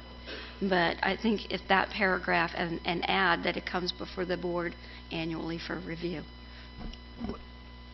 May I speak? Ms. Studdard. I don't even really see why, if the base salary of the superintendent is set in an amount indicated pursuant to Florida Statutes 1001.47, his salary is set, the school board member's salary is set. I mean, I was trying to remember, does our salary, we don't even have to approve our own salary anymore. I don't see any point. I mean, this is a state. Right, but the first paragraph is strictly addressing a supplement amount hereinafter, a salary supplement. That's what it was addressing. So if the school board could, by majority vote. And in fact, if you just said the first sentence, the base salary is set, blah, blah, blah, blah, our Florida state statutes address a school board being able to give a supplemental amount. I think it's in the Florida statutes. It does. Let me check to make sure. Mr. Bickner, isn't that in statutes on how you can? Yes, Mr. Bickner, go ahead. I believe it addresses how you can give a supplement. It's said in 1001.47 what his base salary is. It also allows for certain supplements which are allowed by statute. Right. I agree with Ms. McKinnon that if you just stopped after the word statute in paragraph 1 and then took out in accordance with the following provisions, then in order for the salary to be increased, as it has been in the past, it would have to come to the board. And that would probably be appropriate. Whether or not it's annual or not, okay, entirely up to y'all. But I understand completely what you're saying, Ms. Right. McKinnon, and I think that would work well. Okay, so just for clarification, so you're agreeing that we could end it right after the word statute of the first paragraph in a court and end it right there? Is that correct? I think you could do that, and then it would be incumbent upon the board, if they wanted to increase the salary beyond the statutory requirement, it would be incumbent upon the board to take action to do that. The only question then comes is, as Ms. Carrick has said, do you want to do that annually, to review that annually or not? But I think that the original question as to whether or not it could be increased unilaterally would be taken care of completely by doing what you have suggested. Any other comments? Okay, so I would need to make a motion to amend, correct? Or I would need somebody to make a motion to amend. I'll move to amend. May I point something out? Yes, yes. That's not a motion to amend. What you're doing is you're asking then to approve for advertising the item with the following revisions. Okay. A motion to amend only comes after you already have a motion, Okay. so it's not an amendment. Okay, all right. So I guess the motion would be to approve the advertisement of policy 1.03 with the first paragraph left in, ending at the word statute and removing everything else from here, all the way through item D and the entire rest of the policy. Also move. Did you want to add annual review? We have a motion on the floor. Do we have a second? I'm confused, but I think we've had 3 motions on the floor. You have a motion on the floor. We did I have a apologize. So are you moving to, who is moving to amend it? I am. Ms. Okay. Gilhausen. Okay, so we have a motion to amend. Do I have a second? Amend it the way that I just read it. Do I have a second? I'll second. Okay. Discussion on the amendment. So, I have a Okay. question. Yes. So what we're saying is that, for instance, we feel like our superintendent has gone above and beyond, maybe our graduation rates have skyrocketed, or who knows what, we're giving a supplement. I kind of, in the spirit of bonuses and coming from corporate America, I'm kind of leaning toward what Ms. Karakis said about, this not becoming just part of the salary and being earned. And that's what bonuses are. It's a target out there, at least in the world that I came from. It was a target out there. You could earn it, and it was annually. So I would be in favor of that as well. Just so that we don't become, because it's really hard to then take it away. It becomes painful, as you all experienced last year as a board, because no one likes their salary to be decreased. And so if it's truly treated to be as a bonus and not as part of the base salary, then I would think it would need some sort of review. Okay. Ms. Gilhausen? Should I make a motion to amend with the word annual in Okay, there? do we have any other comments on that? Y'all have managed to confuse me, and even if I Sorry. didn't have a code. Okay, are you saying you want to review each year the salary or the possible supplement? The possible supplement. I have a question. Well, you can bring that up anytime as a board member. May I speak? Ms. McKinnon is wanting to keep just the first paragraph and end it right after the word statute, and then we're asking, or I'm asking, that we add that this will be reviewed annually, and delete numbers 1, 2, 3, 4, and 5 on that. So it'll just be that first paragraph up to the word statute, and add in the sentence, this will be reviewed annually. Okay. Is Madam that- Chair, Yes. I have a question. If we say the school board voted to give a supplement, that supplement becomes repetitive, or are you approving it for just 1 year? I think that's what Ms. Karakis is Right. bringing up. She's saying that she believes it needs to be reviewed annual. Ms. Condon is suggesting that it be treated like an annual bonus. So if the school board chooses to give the superintendent a supplement, it would be based on an annual bonus. It would get reviewed again then the following year and voted on. So I'm okay with that. That's the way it needs to be. Okay. Because it was before, and that's where we ran into a problem in years past, as Right. the supplement was given, and it used to come to the board every year, Right. and then about, 10, 12, 14, I don't remember the number of years, for some reason, it quit coming to the board. Okay. And nobody noticed. And I was sitting here, Mr. Van Zant was sitting here, and we didn't notice it. And then all of a sudden it dawned on us, hey, it says right here it's to come to the board every year, and it hadn't been coming to the board in years. And so this will take care of that. That's fine. Okay. So we have a motion to amend. And did you vote on whether or not to amend it? That's what we're going to vote on right now. So I will entertain the motion to amend. We have a motion by Ms. Gilhouse to amend, and a second by Betsy Condon. All those in favor, say aye. Aye. Aye. All those opposed, say no. Now you Motion have an to- amended motion. That's Yes. all you have. The amended motion carries 5-0. Okay, now back to the main motion. So now the main motion then becomes Excuse me. the approval to advertise this policy in the amended format that we just talked about. Is that And that amended format is ending after the word statute, but then adding, which shall be brought to the school board annually? yes, yes. Okay, you're good. Do I have a motion? Or we already have a You already have a motion Okay. because it's amended now. Okay, all those in favor, say aye. Aye. All those opposed, say no. The motion carries 5-0. Okay. You're good to go. Okay. It'll get easier. You're doing good. Thank you. All right, Don't, okay. don't panic. So we got that one.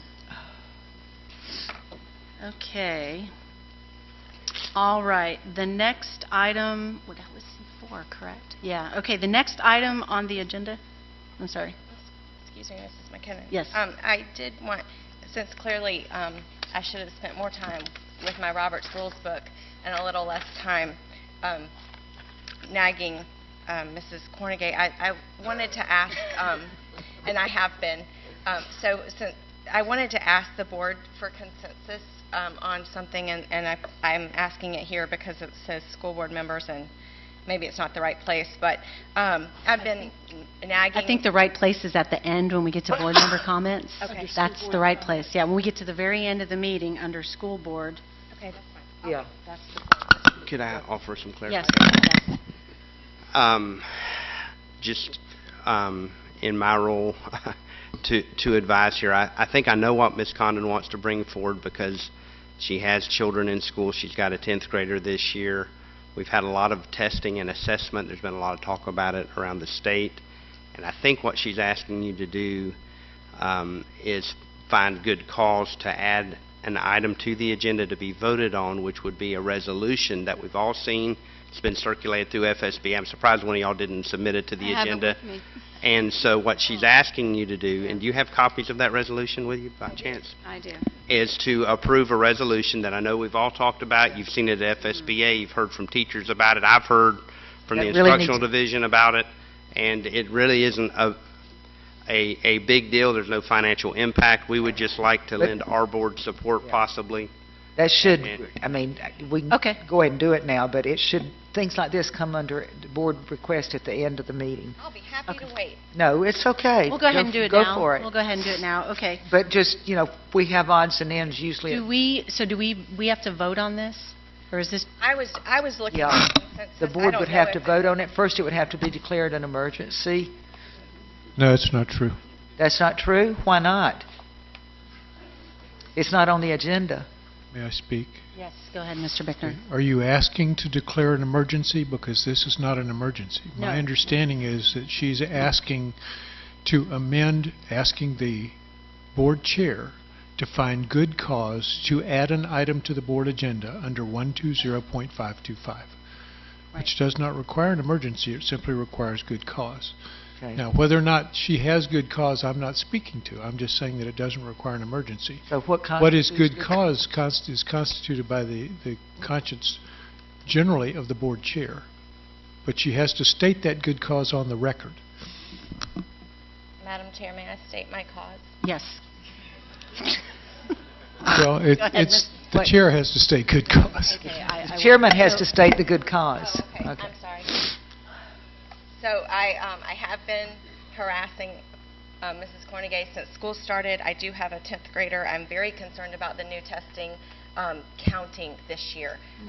In as far as school grades go, it counts across all of our kids, and I also have a 6th grader. But I feel very strongly. I have a group of parents that are probably becoming my harem because they are constantly nagging me about when are we going to do something as a school district of Clay County, and because Duval has passed this kind of a resolution, Alachua has passed this kind of resolution, and just asking the state not to make this count so much in these kids in these years that we can't get back. And our kids are all over the map. My 6th grader is trying to learn how to type when he should be learning how to do other things, and those kinds of things. So I'm just very concerned about how this impacts our students.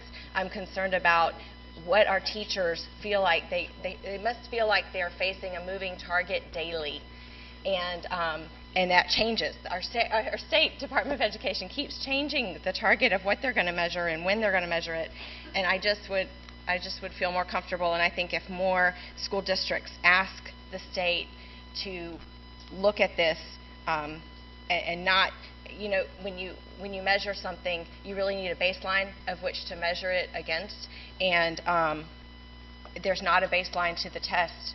Is my understanding. My 6th grader and I have gone online trying to do sample problems off of the AIR test, and I've found errors on the state website, and I'm sure teachers have as well. I've had friends who are teachers tell me that. So those are the reasons that I'm asking for consensus on this if the chair sees good cause. Okay. Okay, I'll allow it. I'll find good cause. I agree. I think we do have Okay. good cause for this. Yes. And it was something that I was planning on bringing up during Okay. board member comments, because I actually brought St. Johns County passed it last week. Okay. And FSBA's data on it. So I applaud you for being so proactive. Very good. Thank you. Okay, so we will put it in place right here, right now. Okay, so before we actually put a motion on the floor, we have a couple of cards that would like to speak to this resolution. And so the first person is Rena Lee Paiva.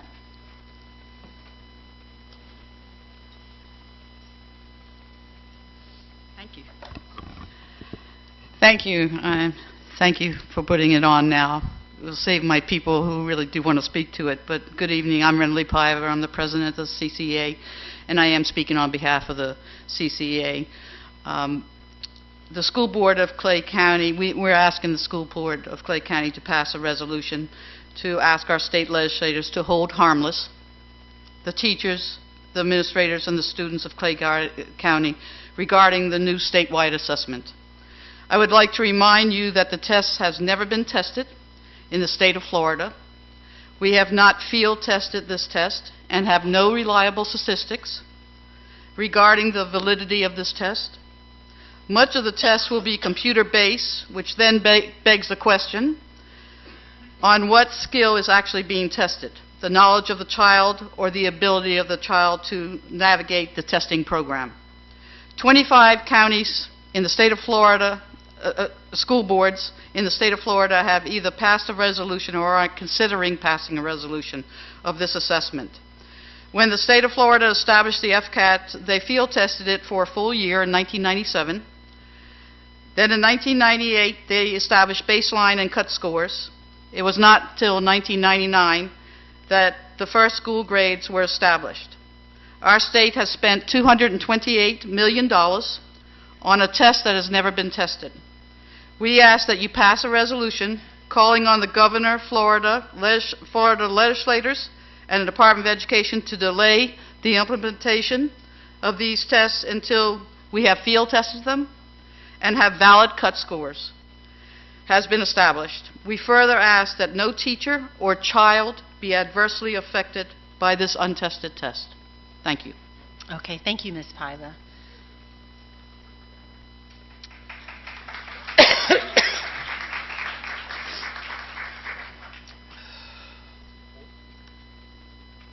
Okay, I have another card. Forgive me if I pronounce this wrong. Ms. Holt? Is it Holt? Okay. Thank you.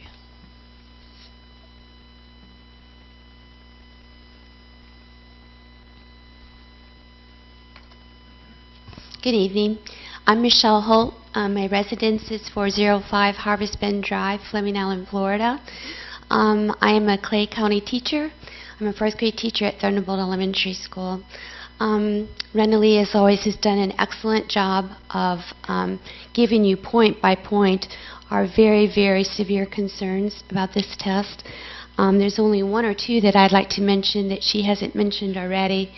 Rendering harmless our third grade students and the mandatory retention, and also students graduating, that we also be held harmless for the 2-year transition period for these particular groups of students. Since the field testing has happened out of state in Utah, and those results have come, and they are so poorly, have administered that test and the results. And because we have no baseline of our own Florida students, the money that's going to be spent to gather this data, if you know anything about reliability and validity of testing, is more or less useless. I'm not usually the person that comes to this school board to talk. I monitor very closely, and I am also a CCEA member. I've had colleagues and friends tell me not to let it get to me, to go into my classroom, close the door, do what I need to do for my students so they will be prepared. And I've just come to the point where I can't do that anymore. These things on the state level are wrong. There's no if, and, or buts about it. And because you are elected officials, and I understand the difficulty of your job, I've made that trip to Tallahassee myself when we were talking about retirement and the contribution that teachers were going to have to make. And it gave me great pleasure to sit down with my congressman and my senator on the state level and watch them squirm while I was asking these very pointed questions that I deserved an answer to. I'm counting on this school board to do the right thing for students first, for teachers, and for the rest of our community, because we are becoming internationally and nationally recognized for the faulty decision-making that's happening in our state. Thank you. Thank you. The next card we have is from Pam Race. Did I say that correctly? Okay. Ms. Race.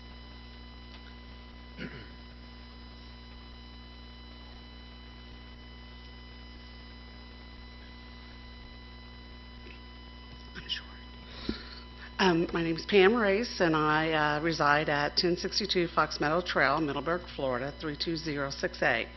I've been a teacher for over 30 years and a parent of 2 daughters who went through public school system in Virginia and Florida. And to be honest, I'm so grateful that neither of our daughters had the stress of the dreaded FCAT third grade test that determines whether they pass or fail. Due to this, I feel that neither of them have ever experienced test anxiety because they didn't have this burden placed on their small shoulders at such an early age. I've actually been in the classrooms. If you've actually been in the classrooms, you would see that test anxiety the teachers see every year when the FCAT is given, especially to third graders. My husband's retired military, so I've taught in 4 different states, so I've had given many different types of assessments over the years. But this is the first time that I'm required as a teacher to administer a test that hasn't been field tested in the state. I feel as a teacher that I'm expected to prepare my students for a test that will possibly set them up for failure, especially after I reviewed the results of the test given in Utah last spring. To be honest, when I saw the highest percent of proficiency for any of their tests was less than 44%, I just knew that we should be extremely worried about the new FSA. I feel it's very important that as an educator, a parent, and a citizen, that I speak up that this test should be field tested in Florida for several years before we start penalizing our students with retention and failing letters going home.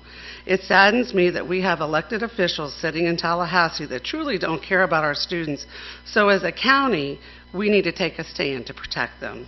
I'm asking our school board to please pass a resolution presented this evening so that this would allow our county to help field test the new FSA before our students are affected by its already known high failure rate, so that as teachers we can better prepare our students for this test in the future.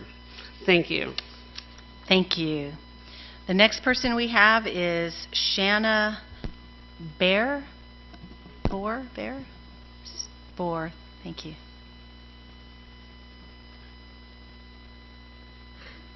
Good evening. My name is Shana Boer. I live at 1600 Backwater Drive, Middleburg, Florida, 32068. I am a proud teacher in Clay County, but I'm speaking to you as a mother. I have a little boy who has anxiety, and every year at FCAT, we have to get his medication altered.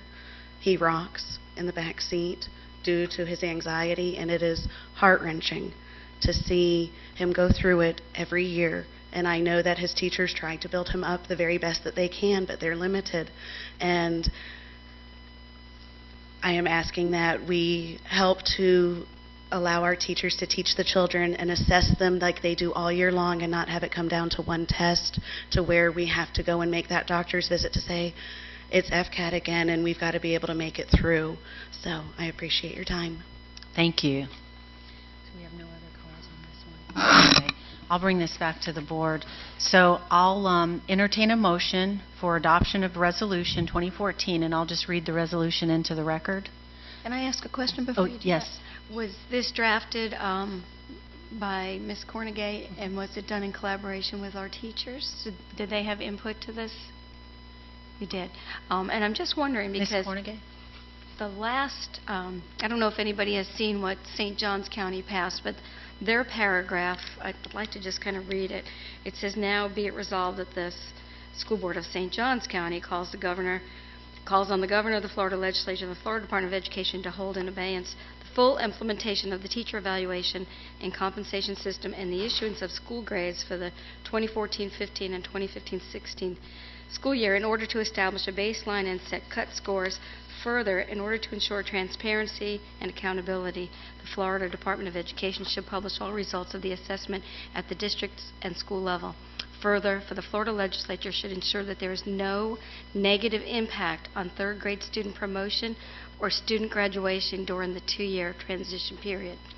I think that we may want to add that to our resolution because that's crucial. I think that that needs to be in there. It's not in here. And that, holding our third grades, we want to make sure that our graduation rate and our third graders are protected.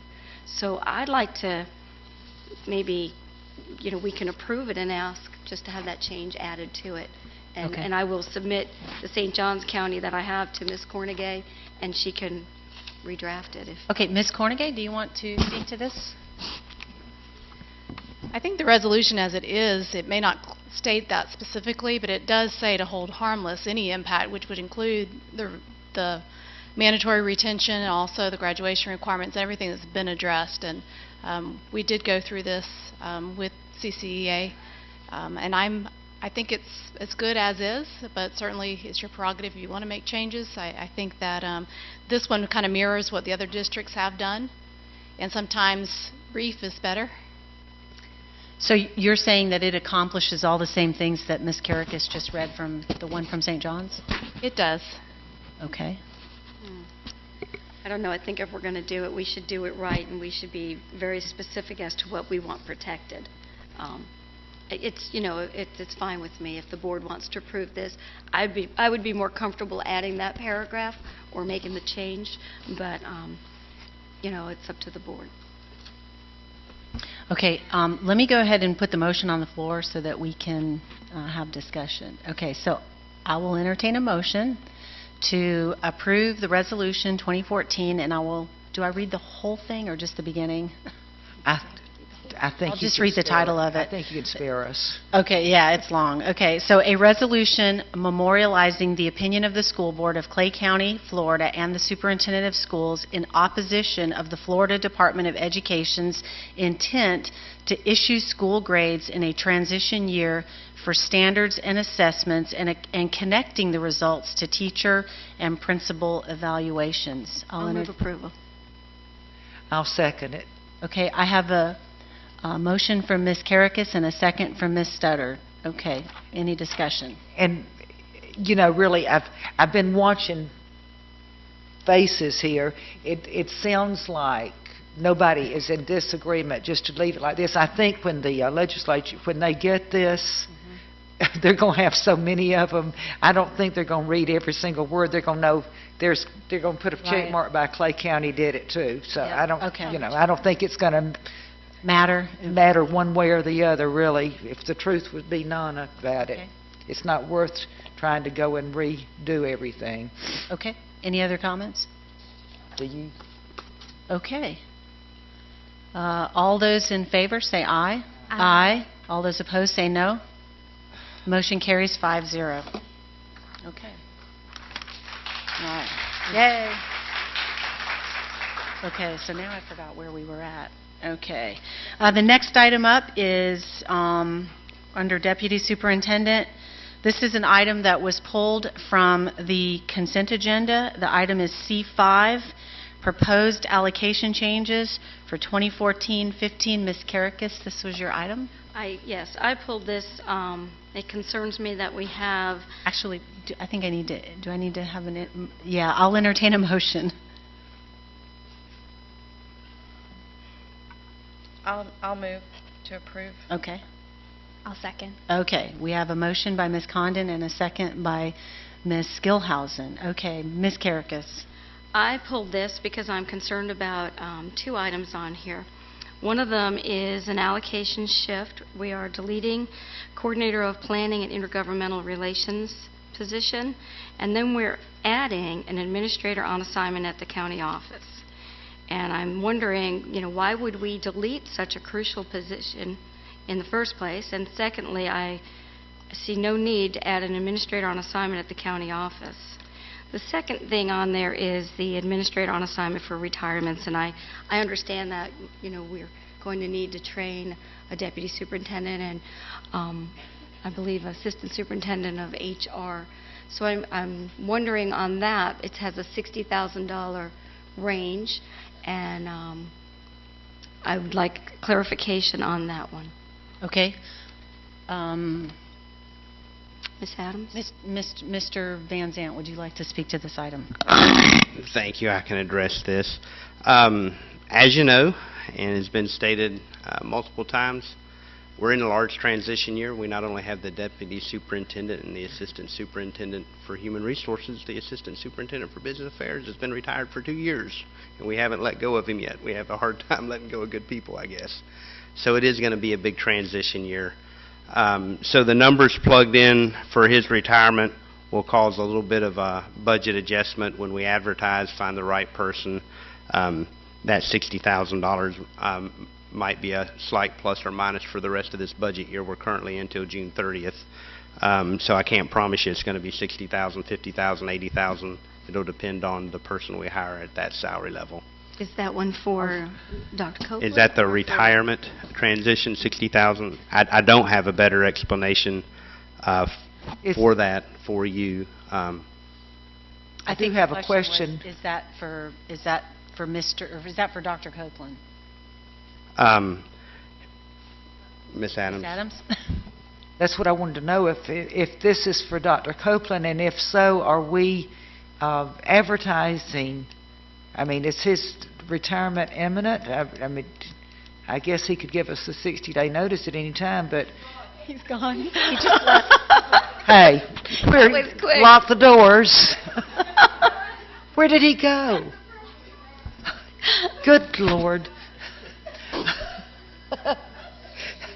Hey, he took it personally.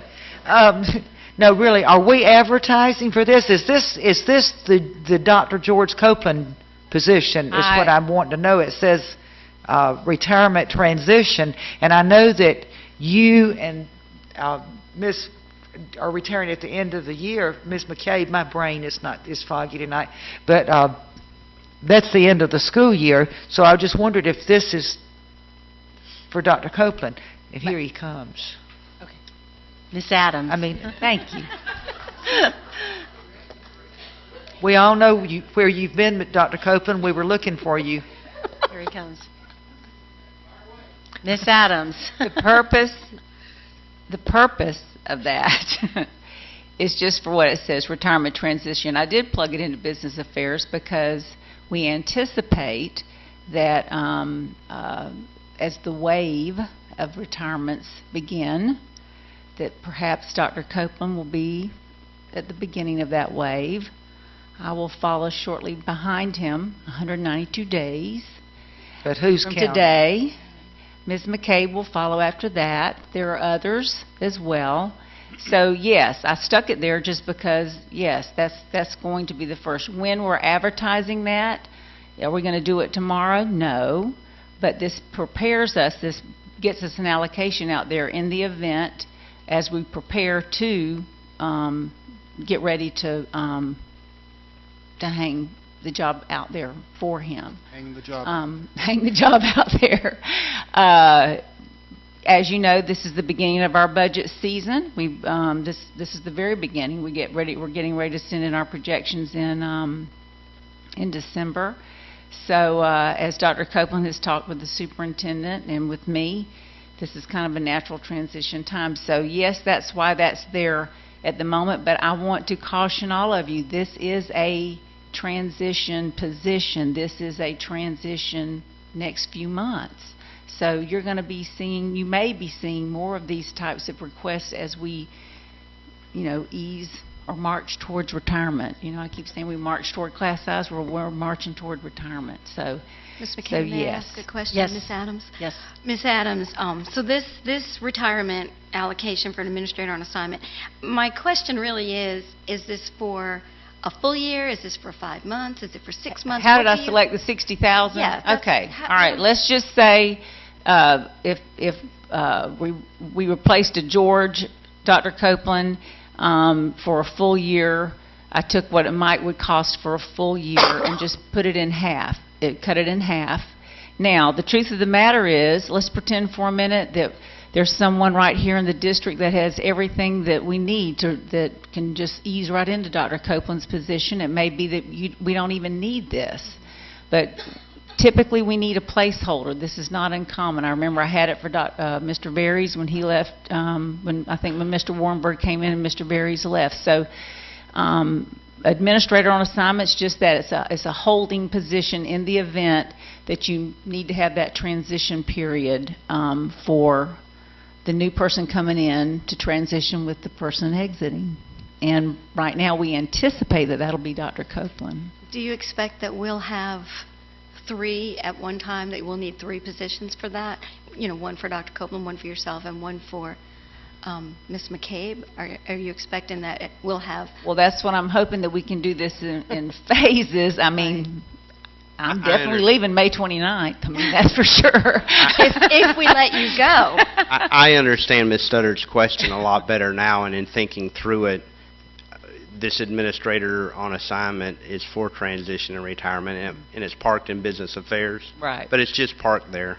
Yeah. Dr. Copeland might transition out between now and the springtime, and then we might use it for a replacement for Ms. McCabe from March or April till Right. June 30th. But that's what it's for, and you're right. I might have to come back and, I haven't come to grips with all these people leaving me left. Maybe I should have put 3 on there that are going to be executed at some point. But that's the kind of year that we're in.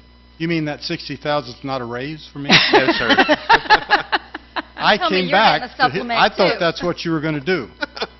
I'm going to go back in there. But Mr. Van Zant's exactly right. I would anticipate this administrator on assignment to take on different administrators as it floats on down the line as we march through retirement. So explain to me what the other one, the county office administrator on assignment, allocation shift, $61,985.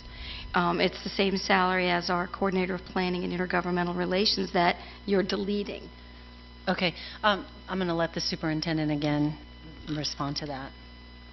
Well, what we found in our current fiscal position is that we have to get really skinny in dollars and cents, and everybody has to do a little bit more.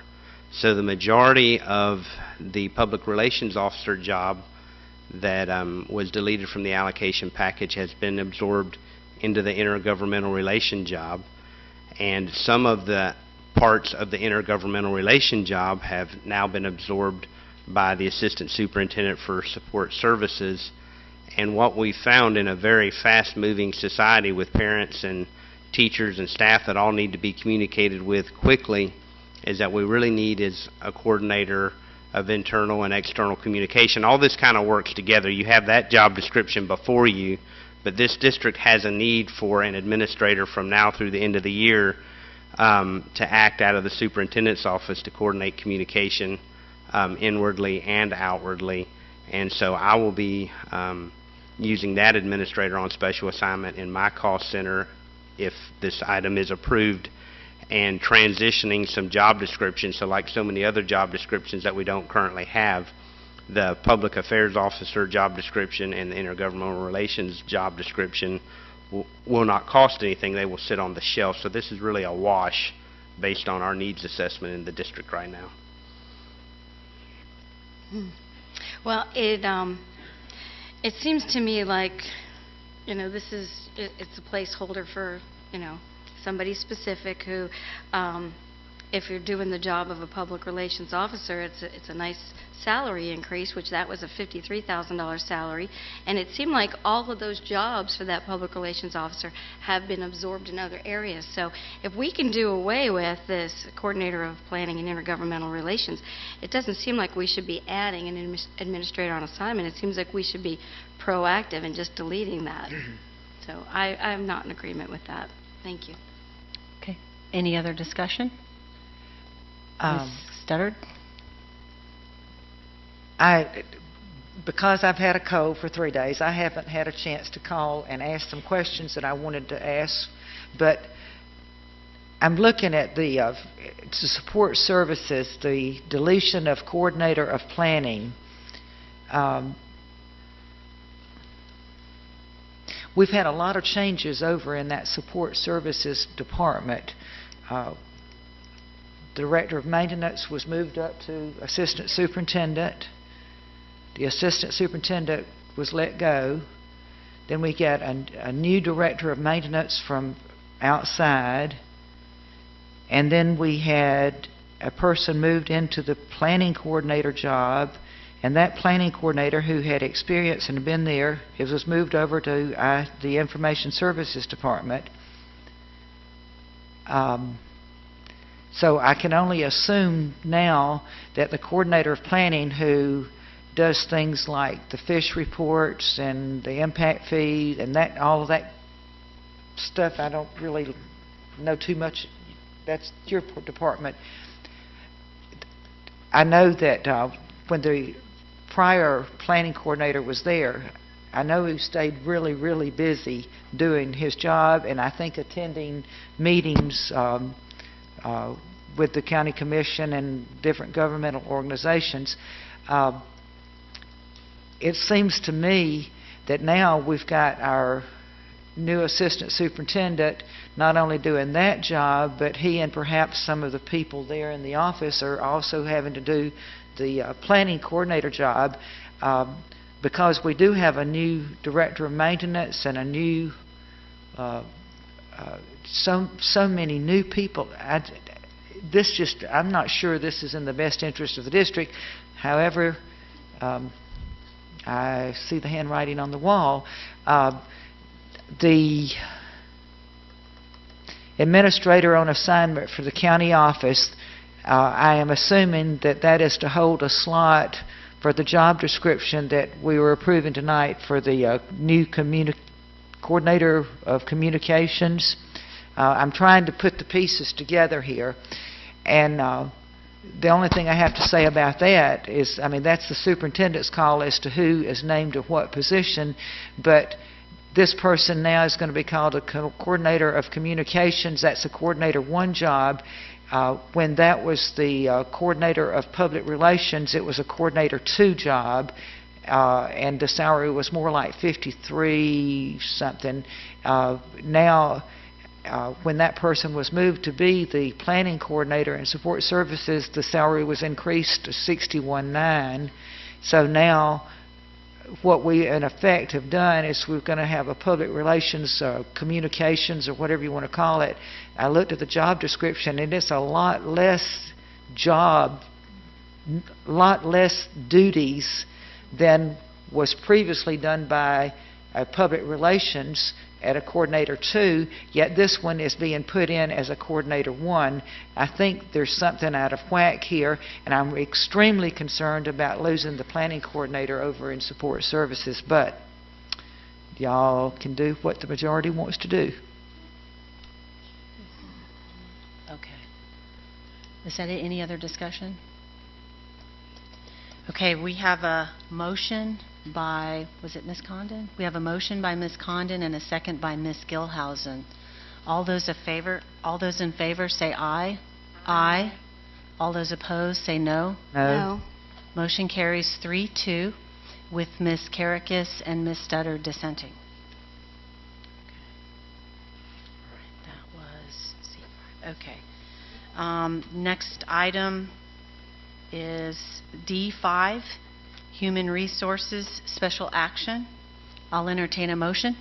Move approval. I'll second. I have a motion by Ms. Studdard, second by Ms. Karakis. All those in favor say aye. Aye. All those opposed say no. Motion carries 5-0.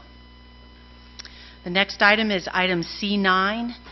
This was an item that was pulled from the consent agenda.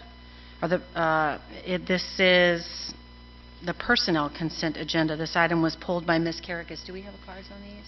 No. Okay. I'll entertain a motion. I'll move to approve. Second. I have a motion by Ms. Condon to approve and a second by Ms. Gilhousen. Ms. Karakis. Again, this falls right in line with the proposed allocation changes. I pulled it for the same reason, for the job description of the coordinator of communications. If we feel it's not necessary to have the coordinator of planning and intergovernmental relations, and we've created a new job description, which is, as Mrs. Studdard said, a lot less than what the public relations officer had been doing. And it's also a pay increase. I'm not in favor of adding a new position, and we have to remember every penny counts. This is a raise for a position.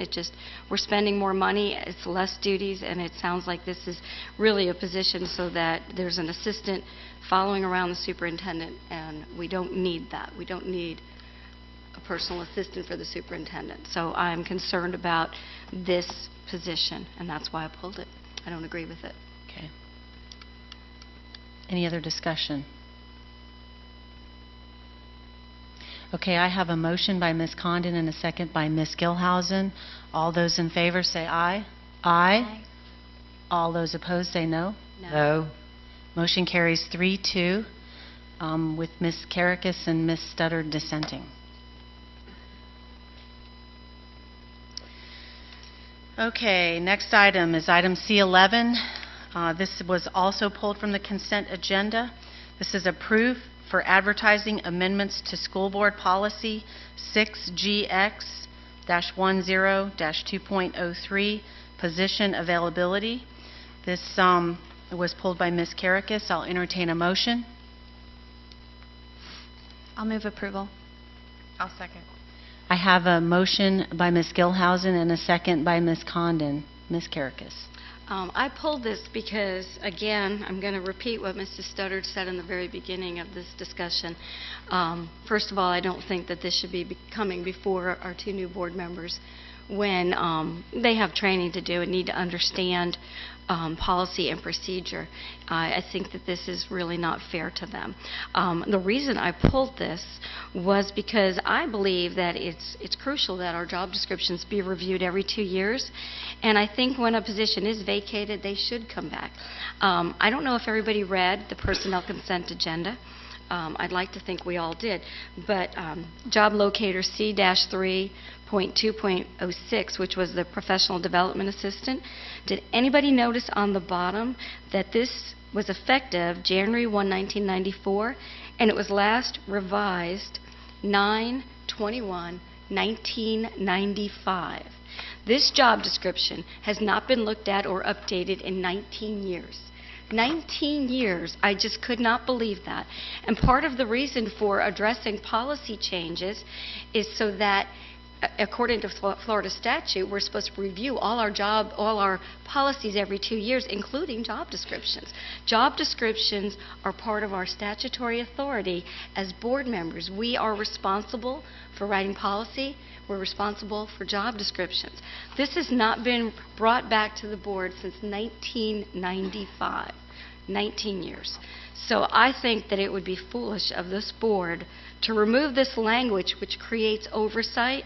It makes sure that we are, according to state statute, following all the policies, and that's why I pulled it. And again, I'd like to say that I don't think that these two new board members should be put in this situation to have to vote on things of this importance until they've had training. Thank you. Madam Chair. Yes. It's my understanding, and correct me if I'm wrong, that the school board is responsible for the job qualifications, but not for the description. Is that correct? The qualifications at the bottom, that's correct. But not for the job description, correct? Mr. Bickner? Is it the Mr. responsibilities and... I'm sorry, may I ask? Yeah, Mr. Bickner. Sorry.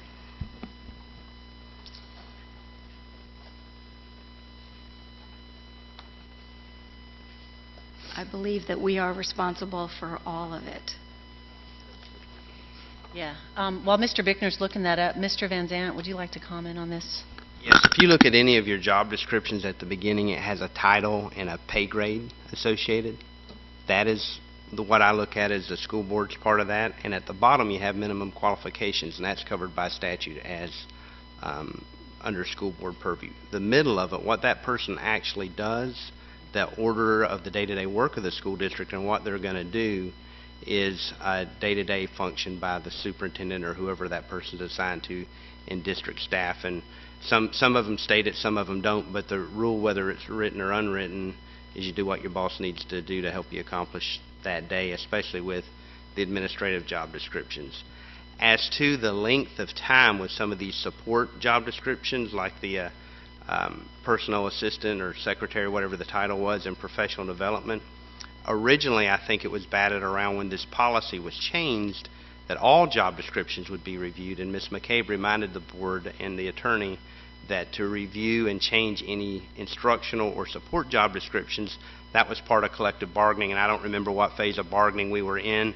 Nobody's brought that up this year. Any board member certainly could at any time, or any teacher or support staff, if they think they really can't function because of what's written on this paper. Most people will tell you they don't sit around and read their job description around here every day to figure out what to do. If they're asked to do something way outside it, they might pull their boss aside, go talk to the union and say, hey, I think I'm flying out of my envelope here, but I haven't had that yet as superintendent, so that's not, or in 14 years as a board member.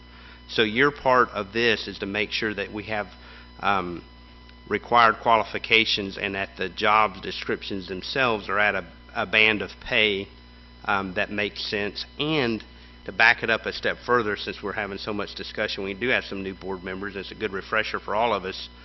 The way that our job descriptions are banded and paid, we had a huge, I don't remember if it was something Smoke and Nixon, but a large CPA firm come in here and evaluate what we had on job descriptions, look at our pay tables, and decide, help us work through that, kind of independently evaluated what we pay people versus what we're asking them to do.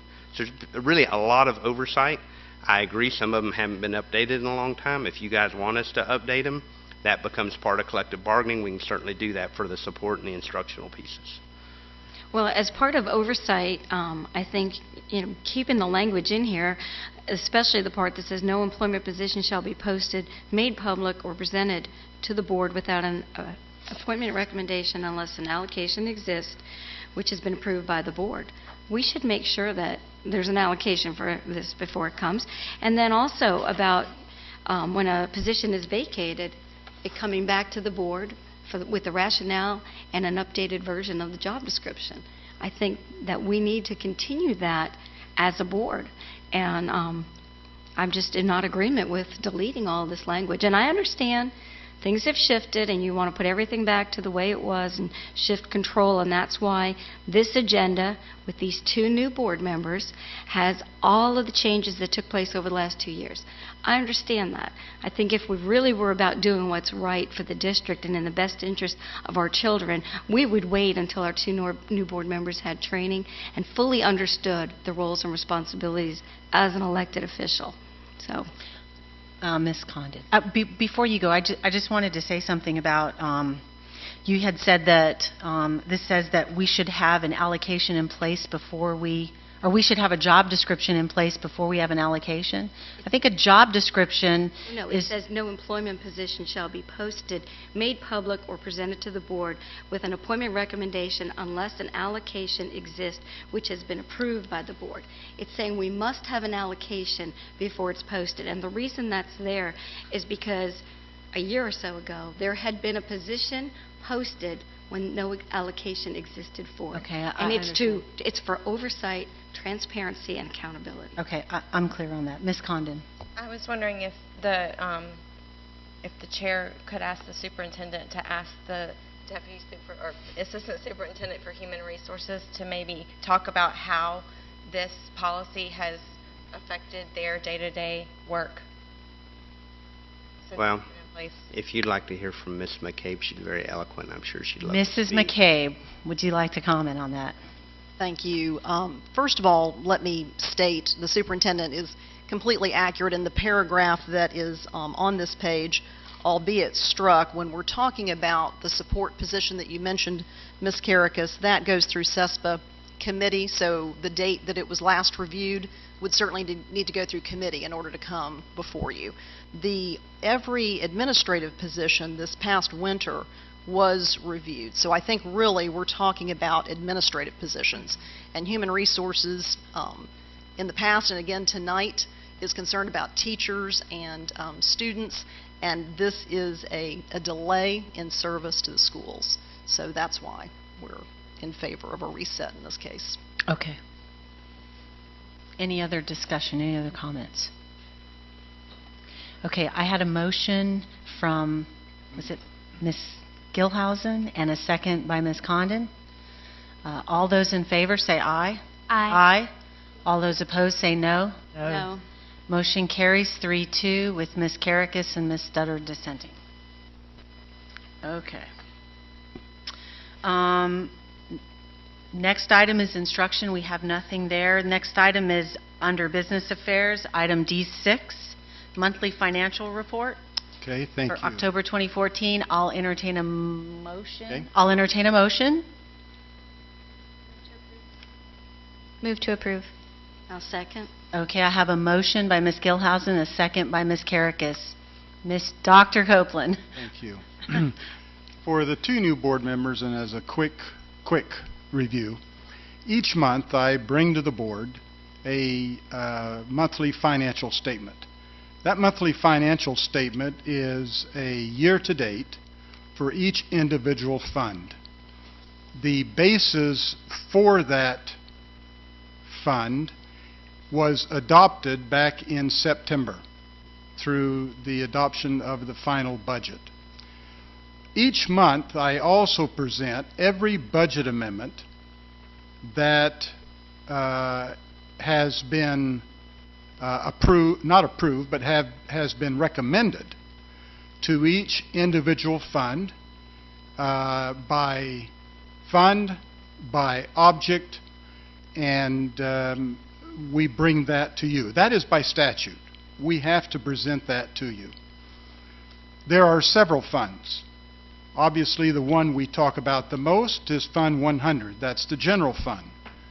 That fund's intent is to pay for all expenditures not paid for by other funds. Now, I know that may seem a little ridiculous, but when you think about all the other funds and their purpose, the remaining expenditures not classified to those individual funds then become the general fund. Primarily, the general fund is the largest fund. It pays for all expenditures of nearly all personnel, pretty much. It pays for the operations of schools. It pays for maintenance. It pays for transportation. It pays for quite a bit. It's a large fund. It's funded by property tax. It's funded by the FEFP. And so we have some strict requirements on the general fund. There must be a minimum of a 3% fund balance. And we're not quite there. I do have some concerns about the general fund because this time of year, about the only money we get each month is from the FEFP. There are 24 allocations. We get 2 a month. By this time, we have spent all of our property tax. Obviously, in the month of November, the property tax collector is receiving large amounts of property tax. We get a decent amount in early November. In the month of December, we get significant amount of property tax dollars. And so, but right now, we're a little strapped. We're short cash flow. And so it happens every year. It's happened every year since I've been here. That's just the nature of the funding. Mm-hmm. So we structure our expenditures, our accounts payable through Ms. Racine so we can meet those obligations and do them within a specified period of time. So that's just for your information, that nothing has bounced. We make payroll, we pay our accounts payable, and we will continue to do that. Just it takes a little bit of sometimes maneuvering here and there to meet those obligations. Within Fund 100, there is an area called employee benefits. One of the, in the area of employee benefits, we have an insurance committee. That insurance committee is made up of 9 people representing the total district. The district, a number of years ago, hired a consultant through an RFP, and we selected Aon. Aon has done a masterful job for us, and we felt it would be time for an RFP to go out again and to see if the benefits we're receiving might be updated, might be better performed by another consultant. Ms. Racine prepared that RFP. It has gone out, and we gave significant time for them to respond with questions, whatever they may have, and we now have 3 who have submitted their proposals. I would like to request of the board a member of the board to sit on that committee as we review these 3 RFPs that have come into Ms. Racine. We will be doing this in the next couple of weeks or so, and so, Madam Chairman, if there is a member of the board that could serve on that committee. In the past, it was, yes, Ms. Tina Bullock served on that. So if you would not mind making a recommendation from a member of the committee to serve on that committee to select this consultant, I'd appreciate it. Is that something we need to do tonight, or? It is. It is, okay. Do I have any volunteers? Ms. Condon will be happy to. All right. Okay, thank you. I'll get with you and let you know when we'll be meeting to review those proposals. Fantastic. Thank you, Ms. Condon. Okay. Now, that's Fund 100. Within that comes employee benefits and a significant amount of money we pay for those benefits. Second is Fund 200. That is our debt service fund. I passed out to you a schedule that relates to the debt service of a few COPs.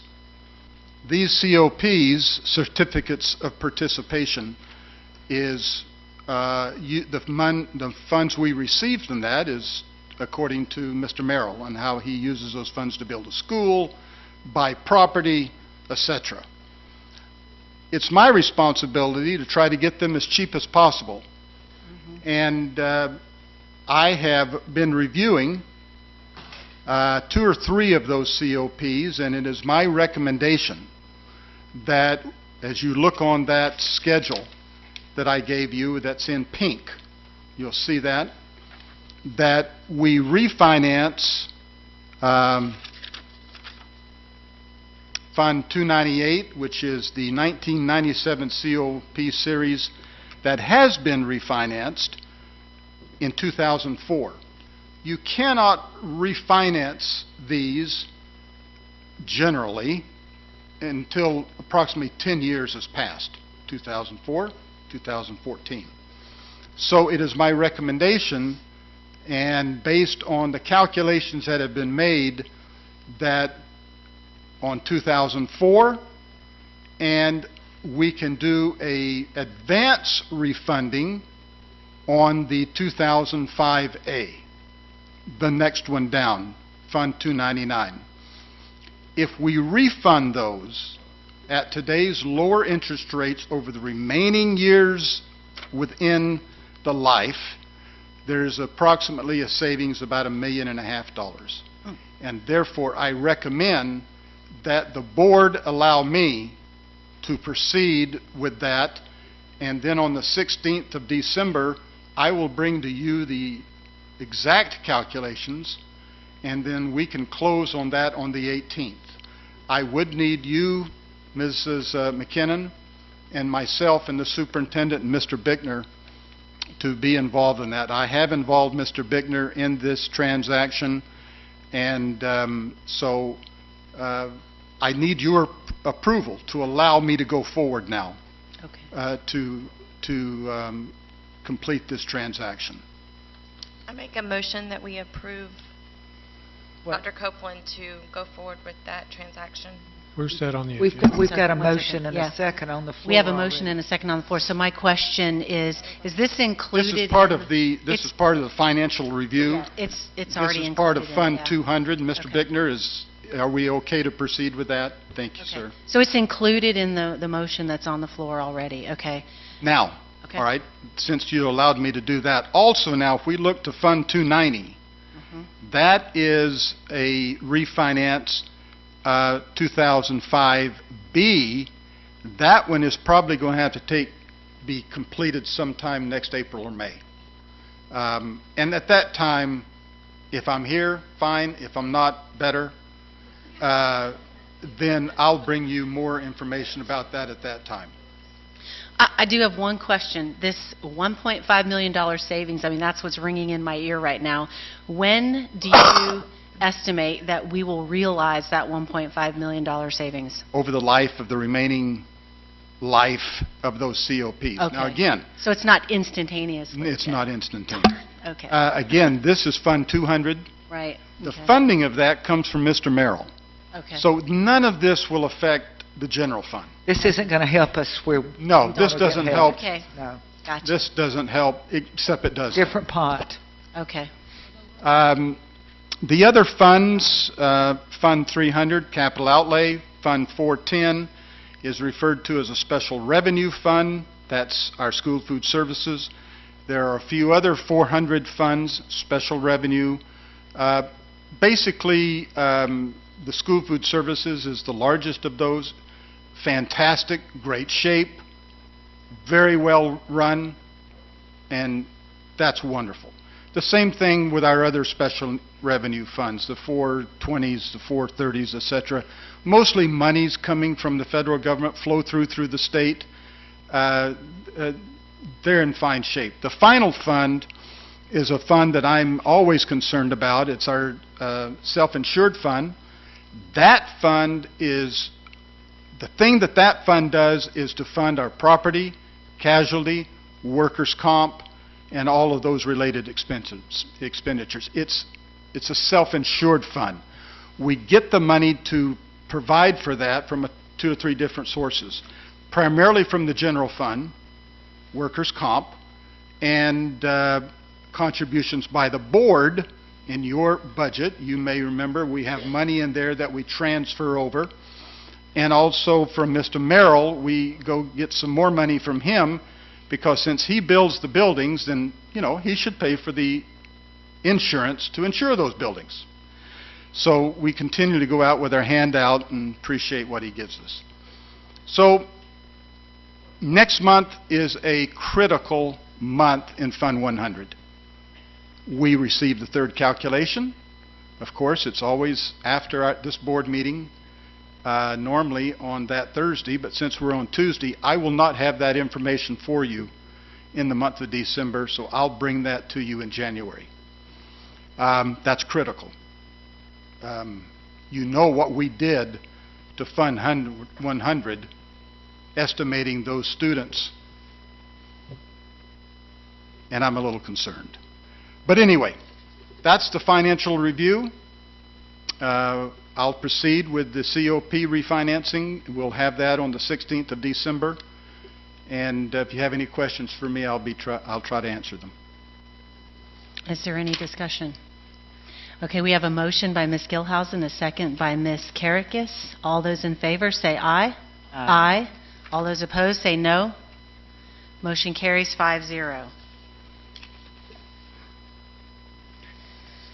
Okay, the next item up is item C34. This was also on the consent agenda. This was pulled by Ms. Karakis. Approved for advertising amendment to School Board Policy 6GX-10-5.02A, the general policies for purchasing. I'll entertain a motion. I'll move to approve. Second. I have a motion by Ms. Condon and a second by Ms. Gilhousen. Ms. Karakis. Again, it's, what can I say? I pulled this because when this policy was written, I felt that it's really extremely important for oversight. We had several issues going on with, I would say, wasteful spending that the board felt was really important to address. This, of course, removing all the language that was added. I have to say, I noticed that the amounts were changed also as far as telephone quotes, for the vendors and things. They were increased, and so I had some concerns about that too. And then the one thing that caught my eye, it said even before, I believe it was even before we made these changes, that any out-of-state travel that took place did have to come before the board. But now under, let me find the section again. Section E, travel, number 1, letter B. All of that is deleted where it says any out-of-state travel that took place must become before the board. And it says, in all cases where possible, out-of-state travel by board members shall be approved in advance by the board. I just had to chuckle at that. I thought, here we go, okay, real nice. Not that the board has ever gone out of state, but I do think that it creates oversight and accountability when there is out-of-state travel for it to come before the board so the board can approve it, because we are constantly looking at every penny. And that was the reason for changing this policy in the first place. So I am not in agreement with changing any of this. And again, for the record, I will state one more time that this is very important information, and I don't know if our new board members fully understand all of it. And so I don't think that they should be asked to vote on anything like this until they've had proper training. Thank you. Ms. Condon. I remember when this policy came before the board. I was a citizen sitting in the audience, and I remember the discussion that it was going to put a hardship on the day-to-day operations, and so so I'd like, I guess, like the Human Resources one, if we could hear from Dr. Copeland on how this has impacted. I wouldn't think it has been brought back unless it has been a hardship, so I would like to hear that. Yeah. Mr. Van Zandt, would you like to speak to that first? If I could speak to it, and if you want to talk to Dr. Copeland, certainly you can. Most of this really affects the Director of Purchasing, Ms. Nancy Racine, and everything that's been spent in the last 2 years, and to my knowledge, everything spent before then has been out of your budget, the school board's budget, that by Florida statute, the superintendent of schools in every district in Florida prepares and brings to you. Nothing has ever been spent that wasn't out of approved cost centers out of the approved budget. So you have tons of oversight. You can accept or reject the budget. In 7 years, the board's voted on 2 balanced budgets. They've been the last 2 you've seen from my administration and staff. A month ago, we had an audit. I had the exit audit, very clean audit. Again, all kinds of oversight. I'm actually thankful that the 2 new board members here are well educated.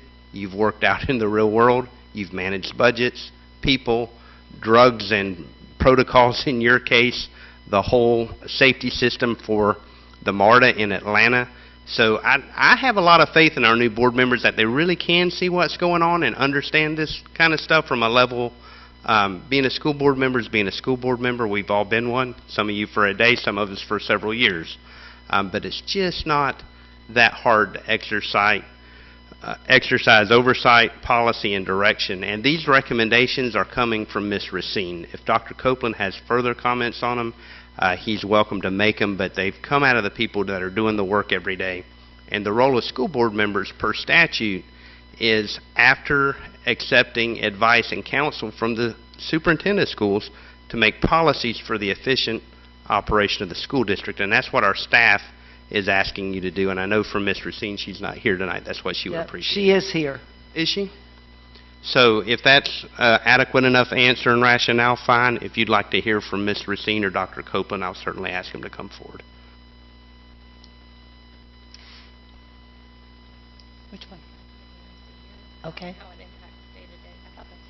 Okay. I think what it she would be wants... nice to hear how it impacts day-to-day. That's why I thought it was pulled. Okay. Dr. Copeland, I'll let you speak, and if you'd like to introduce your staff. I haven't prepared Ms. Racine to speak tonight, so... Thank you. When Ms. Racine received this policy to review, she and I met, and I said, now, Nancy, I would like for you to look at how things have been working for the last X months, and go into this policy. If there's anything that's slowing down the process, specifically out in the schools, I said, would you please make that recommendation? If there's anything else in here, she works with this 24/7, constantly. And she's better prepared to know the effects of this policy, which is specifically with Ms. Racine. Also, we work closely with Mr. Bickner. The thing we want to do is to make sure that purchasing is fairly administered to all people within the county. Everyone has a right to the benefits of working through the school system. And so we want to make sure that when anything is purchased, it's purchased according to state guidelines. It's purchased according to giving everyone a fair chance.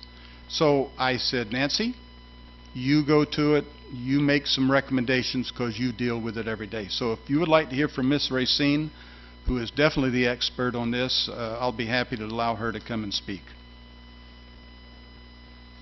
Did Nancy leave? Okay.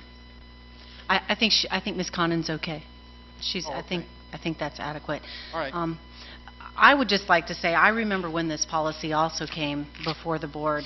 The thing that stood out to me the most about that night was that we had a room filled with teachers, administrators. We had all kinds of people here that were really begging this board not to pass this policy because of the inefficiencies that it would create.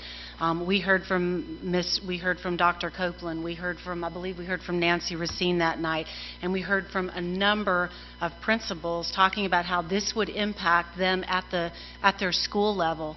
And so I'm really not surprised to see this policy back here. So, May I say something else? Yes, ma'am, Ms. Kirkus. What you just said was correct. There was a room full of people, but I think quite a few of them didn't understand the full policy, and what you just said was incorrect. The very last sentence of Section A, Paragraph 1, the board approval requirement of this subsection does not apply to contracts which will be paid from school internal accounts.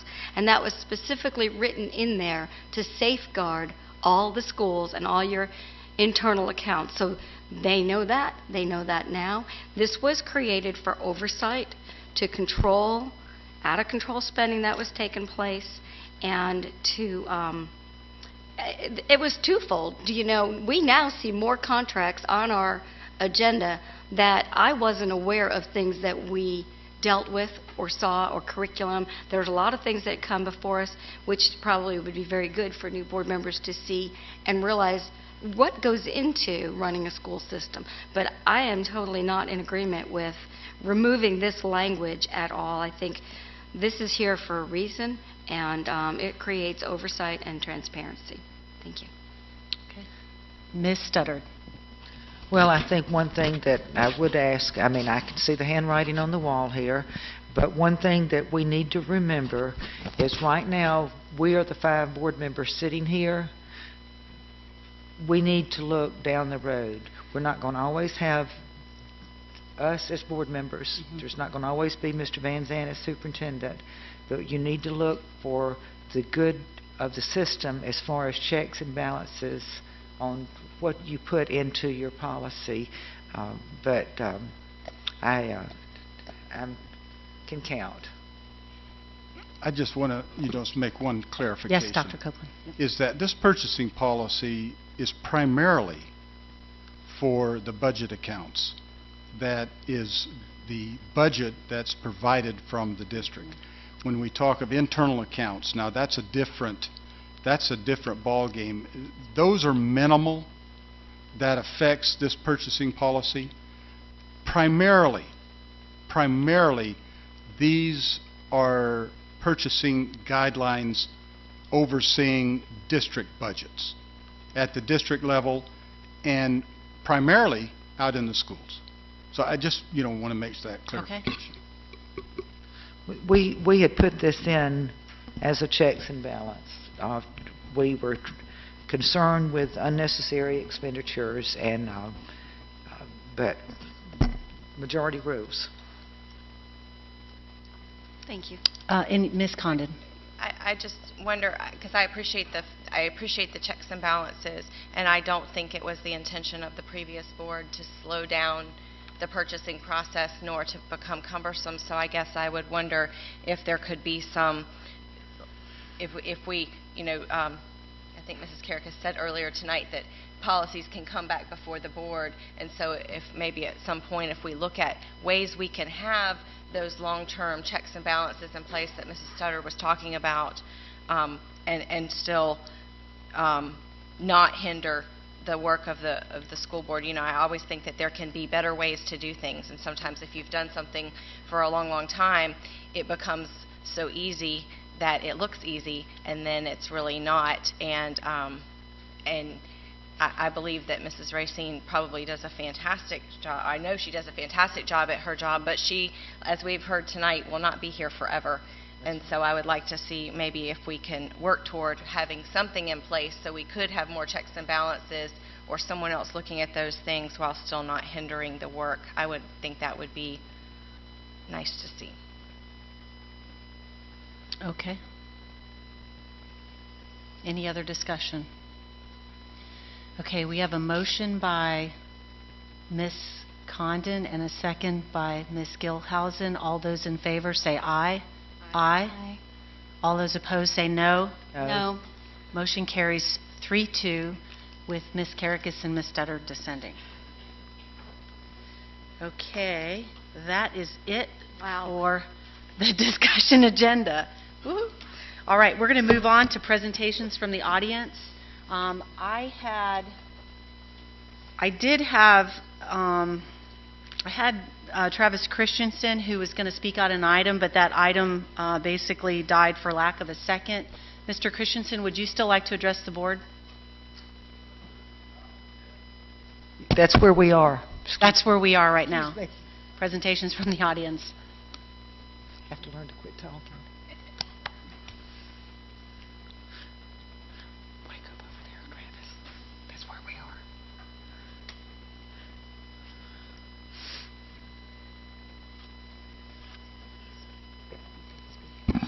Travis Christensen, 2871 Affirm Court. And during the elections, I noticed that several of the candidates campaigned as, one of their campaign items is being opposed to Common Core. So it's by my count, we now have a majority of school board members who are opposed to Common Core curriculum. It's something I've also been opposed to. It's been a very uphill, very unsatisfying citizen lobbying experience. Because, in the Republican world, you go anywhere in the grassroots level, local level, talk to anyone, they're like, oh, we hate it, until you get to Tallahassee. And then you get steamrolled by people up there, and you try and say, hey, can we? No, you can't. So what I would ask is, since, you, as elected officials, are the ones that said you were opposed to Common Core, therefore, here's your chance to craft policy, ask for a recommendation, make it a legislative item, or whatever it is that you choose to do as elected officials to make your opposition actually, give it some teeth. And I realize there's quite a bit on you right now, as I've seen it's been a little bit hectic meeting. The legislative session is coming.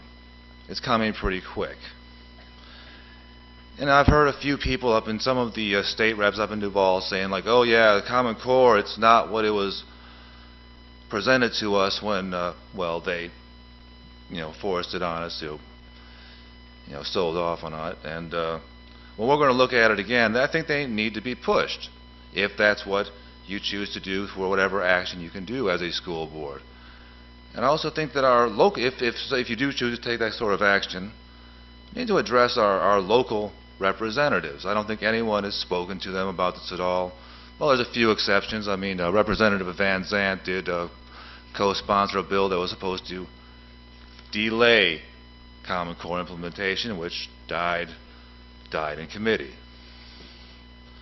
And Senator Bradley also did some other stuff somewhat related.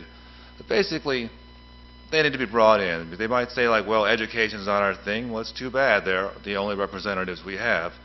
If you all choose to take some sort of action and live up to your campaign promises. Thank you. Thank you, Mr. Christensen. Mr. Willie, would you like to have an opportunity to address the board now? Okay. All right. We have two other cards, which was Travis Christensen and Ms. Kelly Griffiths.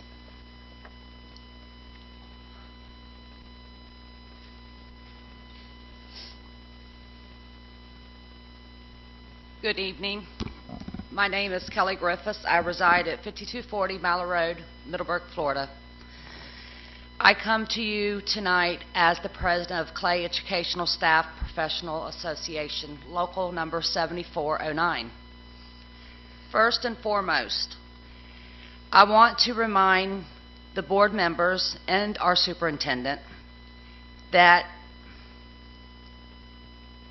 this Wednesday, November 19th, is National Education Support Professional Day. Last year, Clay County School Board presented Clay Educational Staff Professional Association a proclamation declaring that every third Wednesday in November would be National Support Professional Day in Clay County. I want to personally thank all the support professionals in this county for their contribution to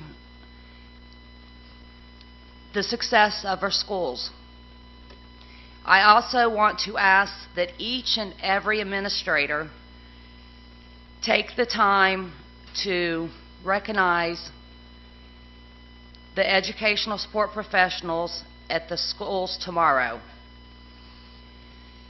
Last, I would like to read a quote from Reverend Jesse Jackson. Children, I should have brought my glasses up. Children need all school workers. Let me grab my glasses real fast.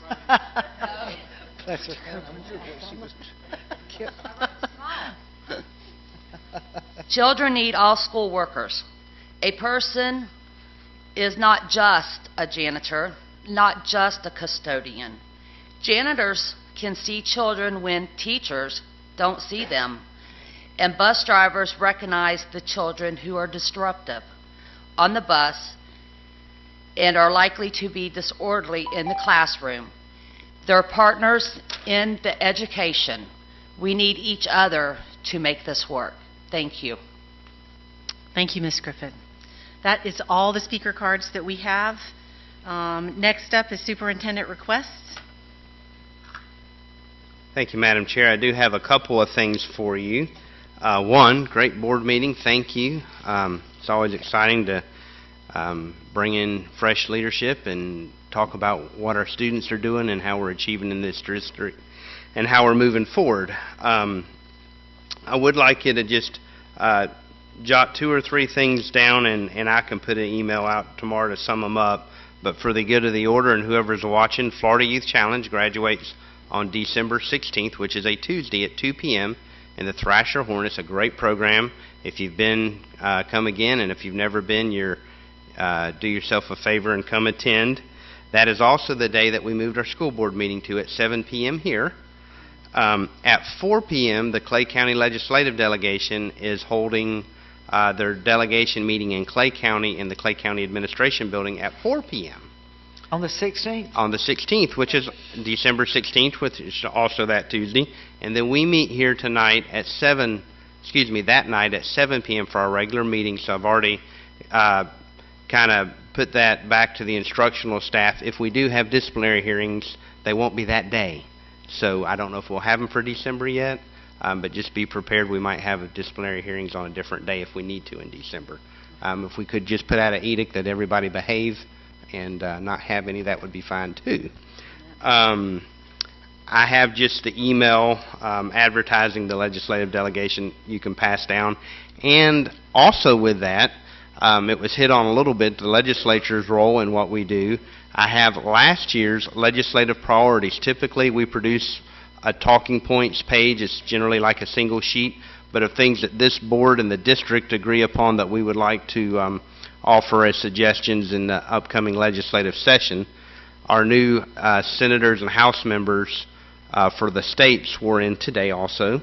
We didn't have any new people from Clay County. We still have 2 representatives, 1 senator, and I think we all know them all.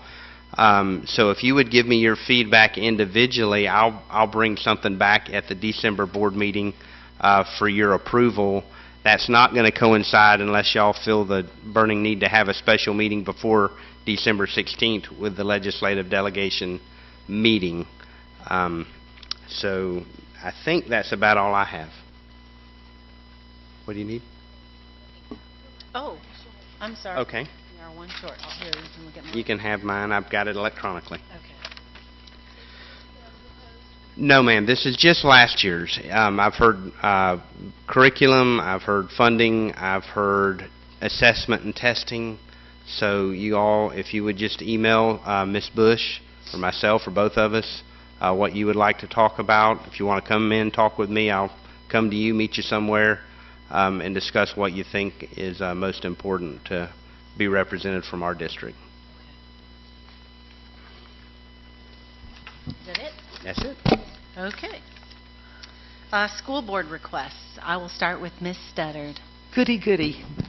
Okay. Ms. Bush asked me if I would bring this up. We had received an email about a week ago from Kendra with the Florida School Board Association, and the even number districts in the state of Florida of school board members had already selected their director and alternate director, and the alternate director was not reelected. So we were asked from District 8 to render a vote on who we would like to vote to be the alternate. Now, I will tell you, for the benefit of you new board members, the director is April Griffin this time from Alachua County, and in District 8 is Alachua, Bradford, Clay, and Union County. And to be honest with you, some of the counties don't ever send, nobody ever comes. It's just the way it is. But usually what winds up is we rotate the directorship, and the directorship right now is the Alachua County board member. And because this is my suggestion, y'all can do what you want to. What Ms. Bush wants is she's going to get back with Ms. Green in Tallahassee and kind of give her our votes, because apparently we were not good girls and send it in like we were supposed to. But what I would suggest to y'all is, because I think, Ms. Karakas, weren't you on the board one time? I was last year. I am really not interested at this point. I'm trying to take a break. But to be truthful with you, April Griffin will never miss a meeting. The only time an alternate would even come in to play is if the director isn't there. It's probably not going to be anything that anyone ever has to do, but I think, I would like to just say, I'll put my vote in for Ms. Karakas since she's got the experience. Y'all have got enough on your plate right now rather than jumping in on having to leave town and go to a board of directors meeting by chance. But that's, as far as I'm concerned, you can put me down. She said if we'll just tell her, then she'll send it in. And but I think because it should be somebody from Clay County I think that that would be the logical person. Yeah, I'm good with that. Okay, are y'all good with that? I'll vote for Ms. Karakis as well. So, Ms. Bush, Do we need to put a check? do you want to, she said she would just send it to them. Okay. I mean, this is kind of informal. This doesn't happen very often, but it's just kind of a housekeeping thing. I guess before the conference, they wanted to have a name for every slot, and they were in a panic. And one other thing that's a fun thing, a good thing. Ms. Paiva, the next time you see Matt Boyett, our Clay County Teacher of the Year, I brought this for you to give him another copy of it because he got a lot of good publicity flying with the Blue Angels. And on the bottom half of the Jack's Air News, there was his classes went out there with him to actually watch him flying, and it tells all about it. But it was a fantastic article, good television publicity. I don't remember, I hate to say this, I don't remember how much was in the other papers, but I just happened to see this one day when I was out at the base, and I thought this was splendid publicity, not only for him as the Clay County Teacher of the Year, but for the Clay County School District. And can you imagine what those students must have felt like to see their teacher? I mean, it was, and I understand there were 3 laymen who went up. One passed out, 2 passed out, and 1 got sick. And I'm not going to ask who was who, but he did not get sick. Oh, well, okay, you said it, I didn't. But if you would, I would like you to take this to him. I'll give it to you after the meeting, so I'm sure he can send it to friends and relatives and so forth. But it really tickled me I admire him for having the nerve to do it. But that was great. Ms. Gilhousen. Thank you, Madam Chair. I'm looking forward to working together with all of you. I think that we are blessed to live in a district that has some really great potential. One subject that I would like to put forward tonight is that of Common Core. From what I could see during this past election season, both locally and nationally, it appears that we collectively have concerns about Common Core and where it may be taking our students in the future. We heard from many constituents, including both parents and teachers, about the concerns and frustrations that they're facing with the Common Core implementation and testing, and what some feel is the overreaching federalization of education in our country. Perhaps this could be an issue that we could come together around and commit to look into over the next few months. Because of how encompassing Common Core is, I would like for us to consider a formalized process for review of the Common Core initiative in Clay County and the state of Florida, with input from our stakeholders and what, if any, options or next steps we might be able to consider in the future. I do not have any preconceived ideas for moving forward, but I do think we need to have a conversation and begin developing a process for reviewing the issue.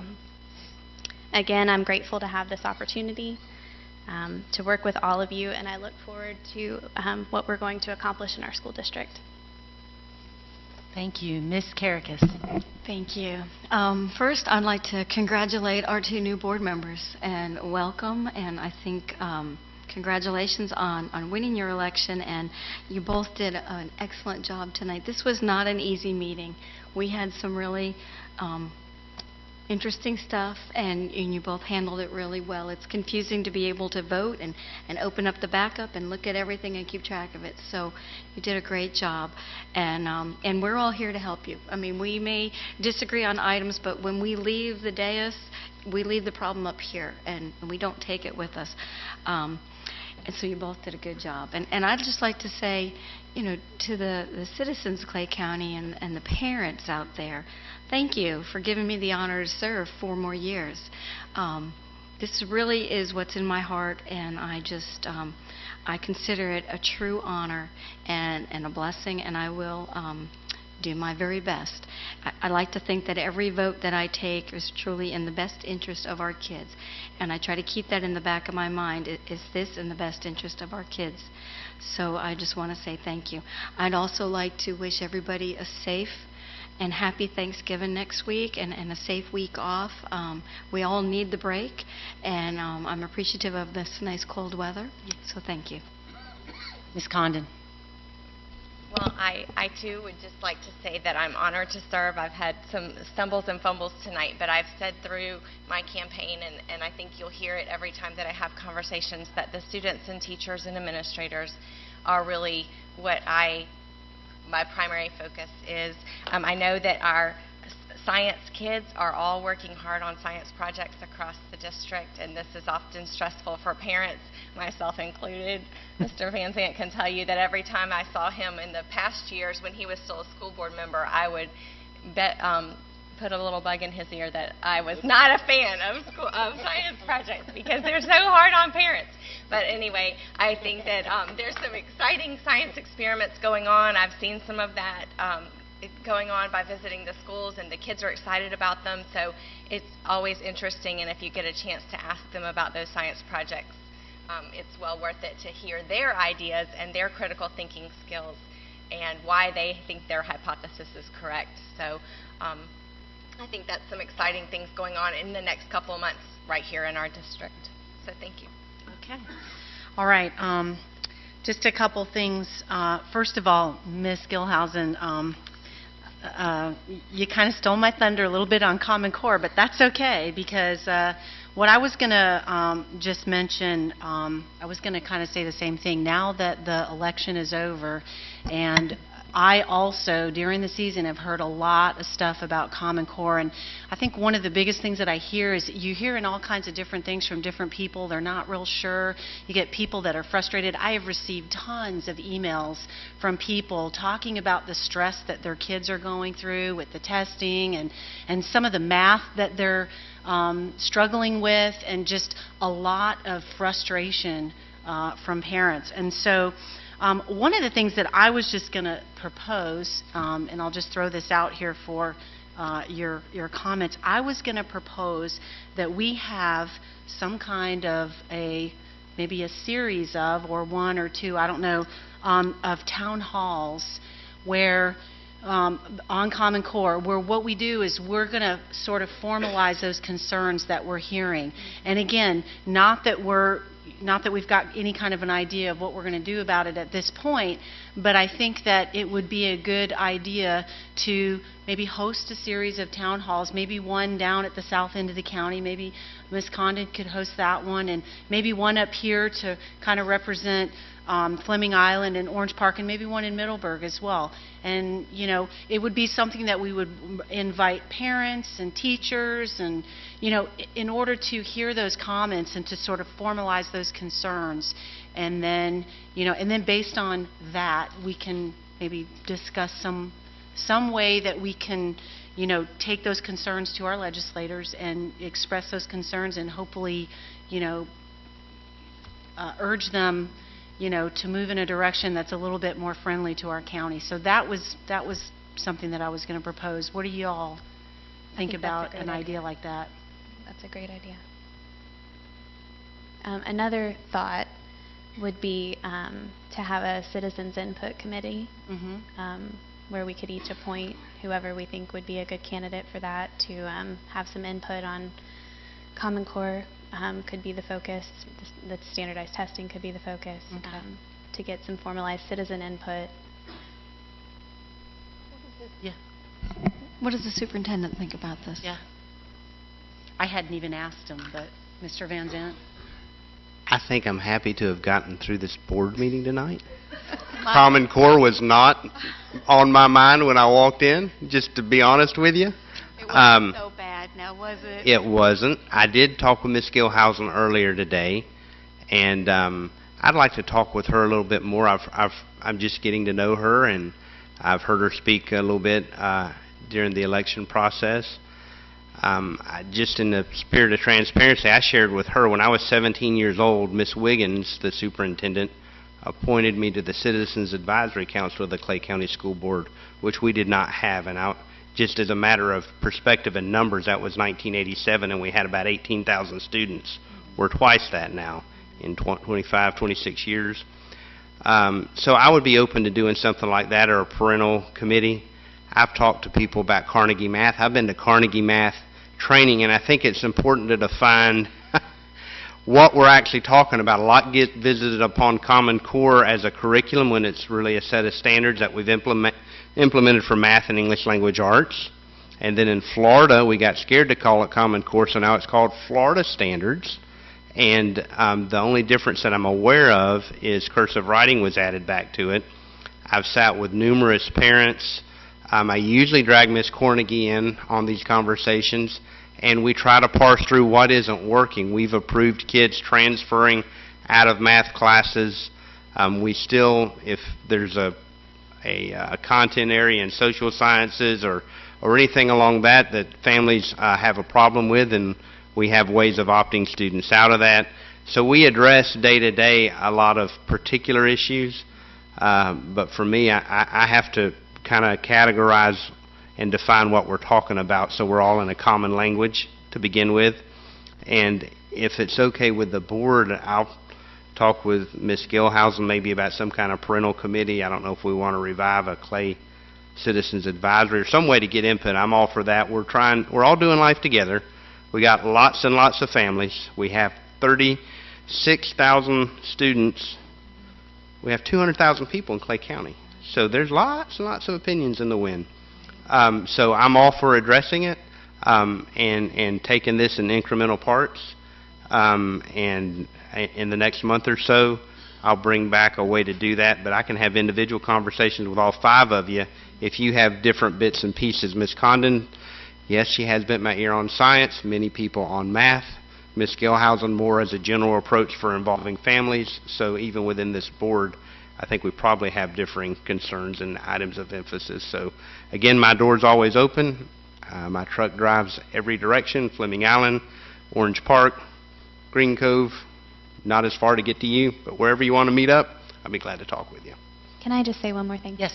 I just want to recognize the outstanding work that Ms. Cornegie has Yes. done, and that this is by no means a criticism of her or her work. I think that the teachers and the district level administrators have done everything that they can to provide our students with a great education, and like we talked about, it's a state legislative issue, and I recognize that. It's not about trying to get into the weeds of the day-to-day operations in the classroom. It's more about, I want to untie the hands of our professionals and let them teach. Okay, great.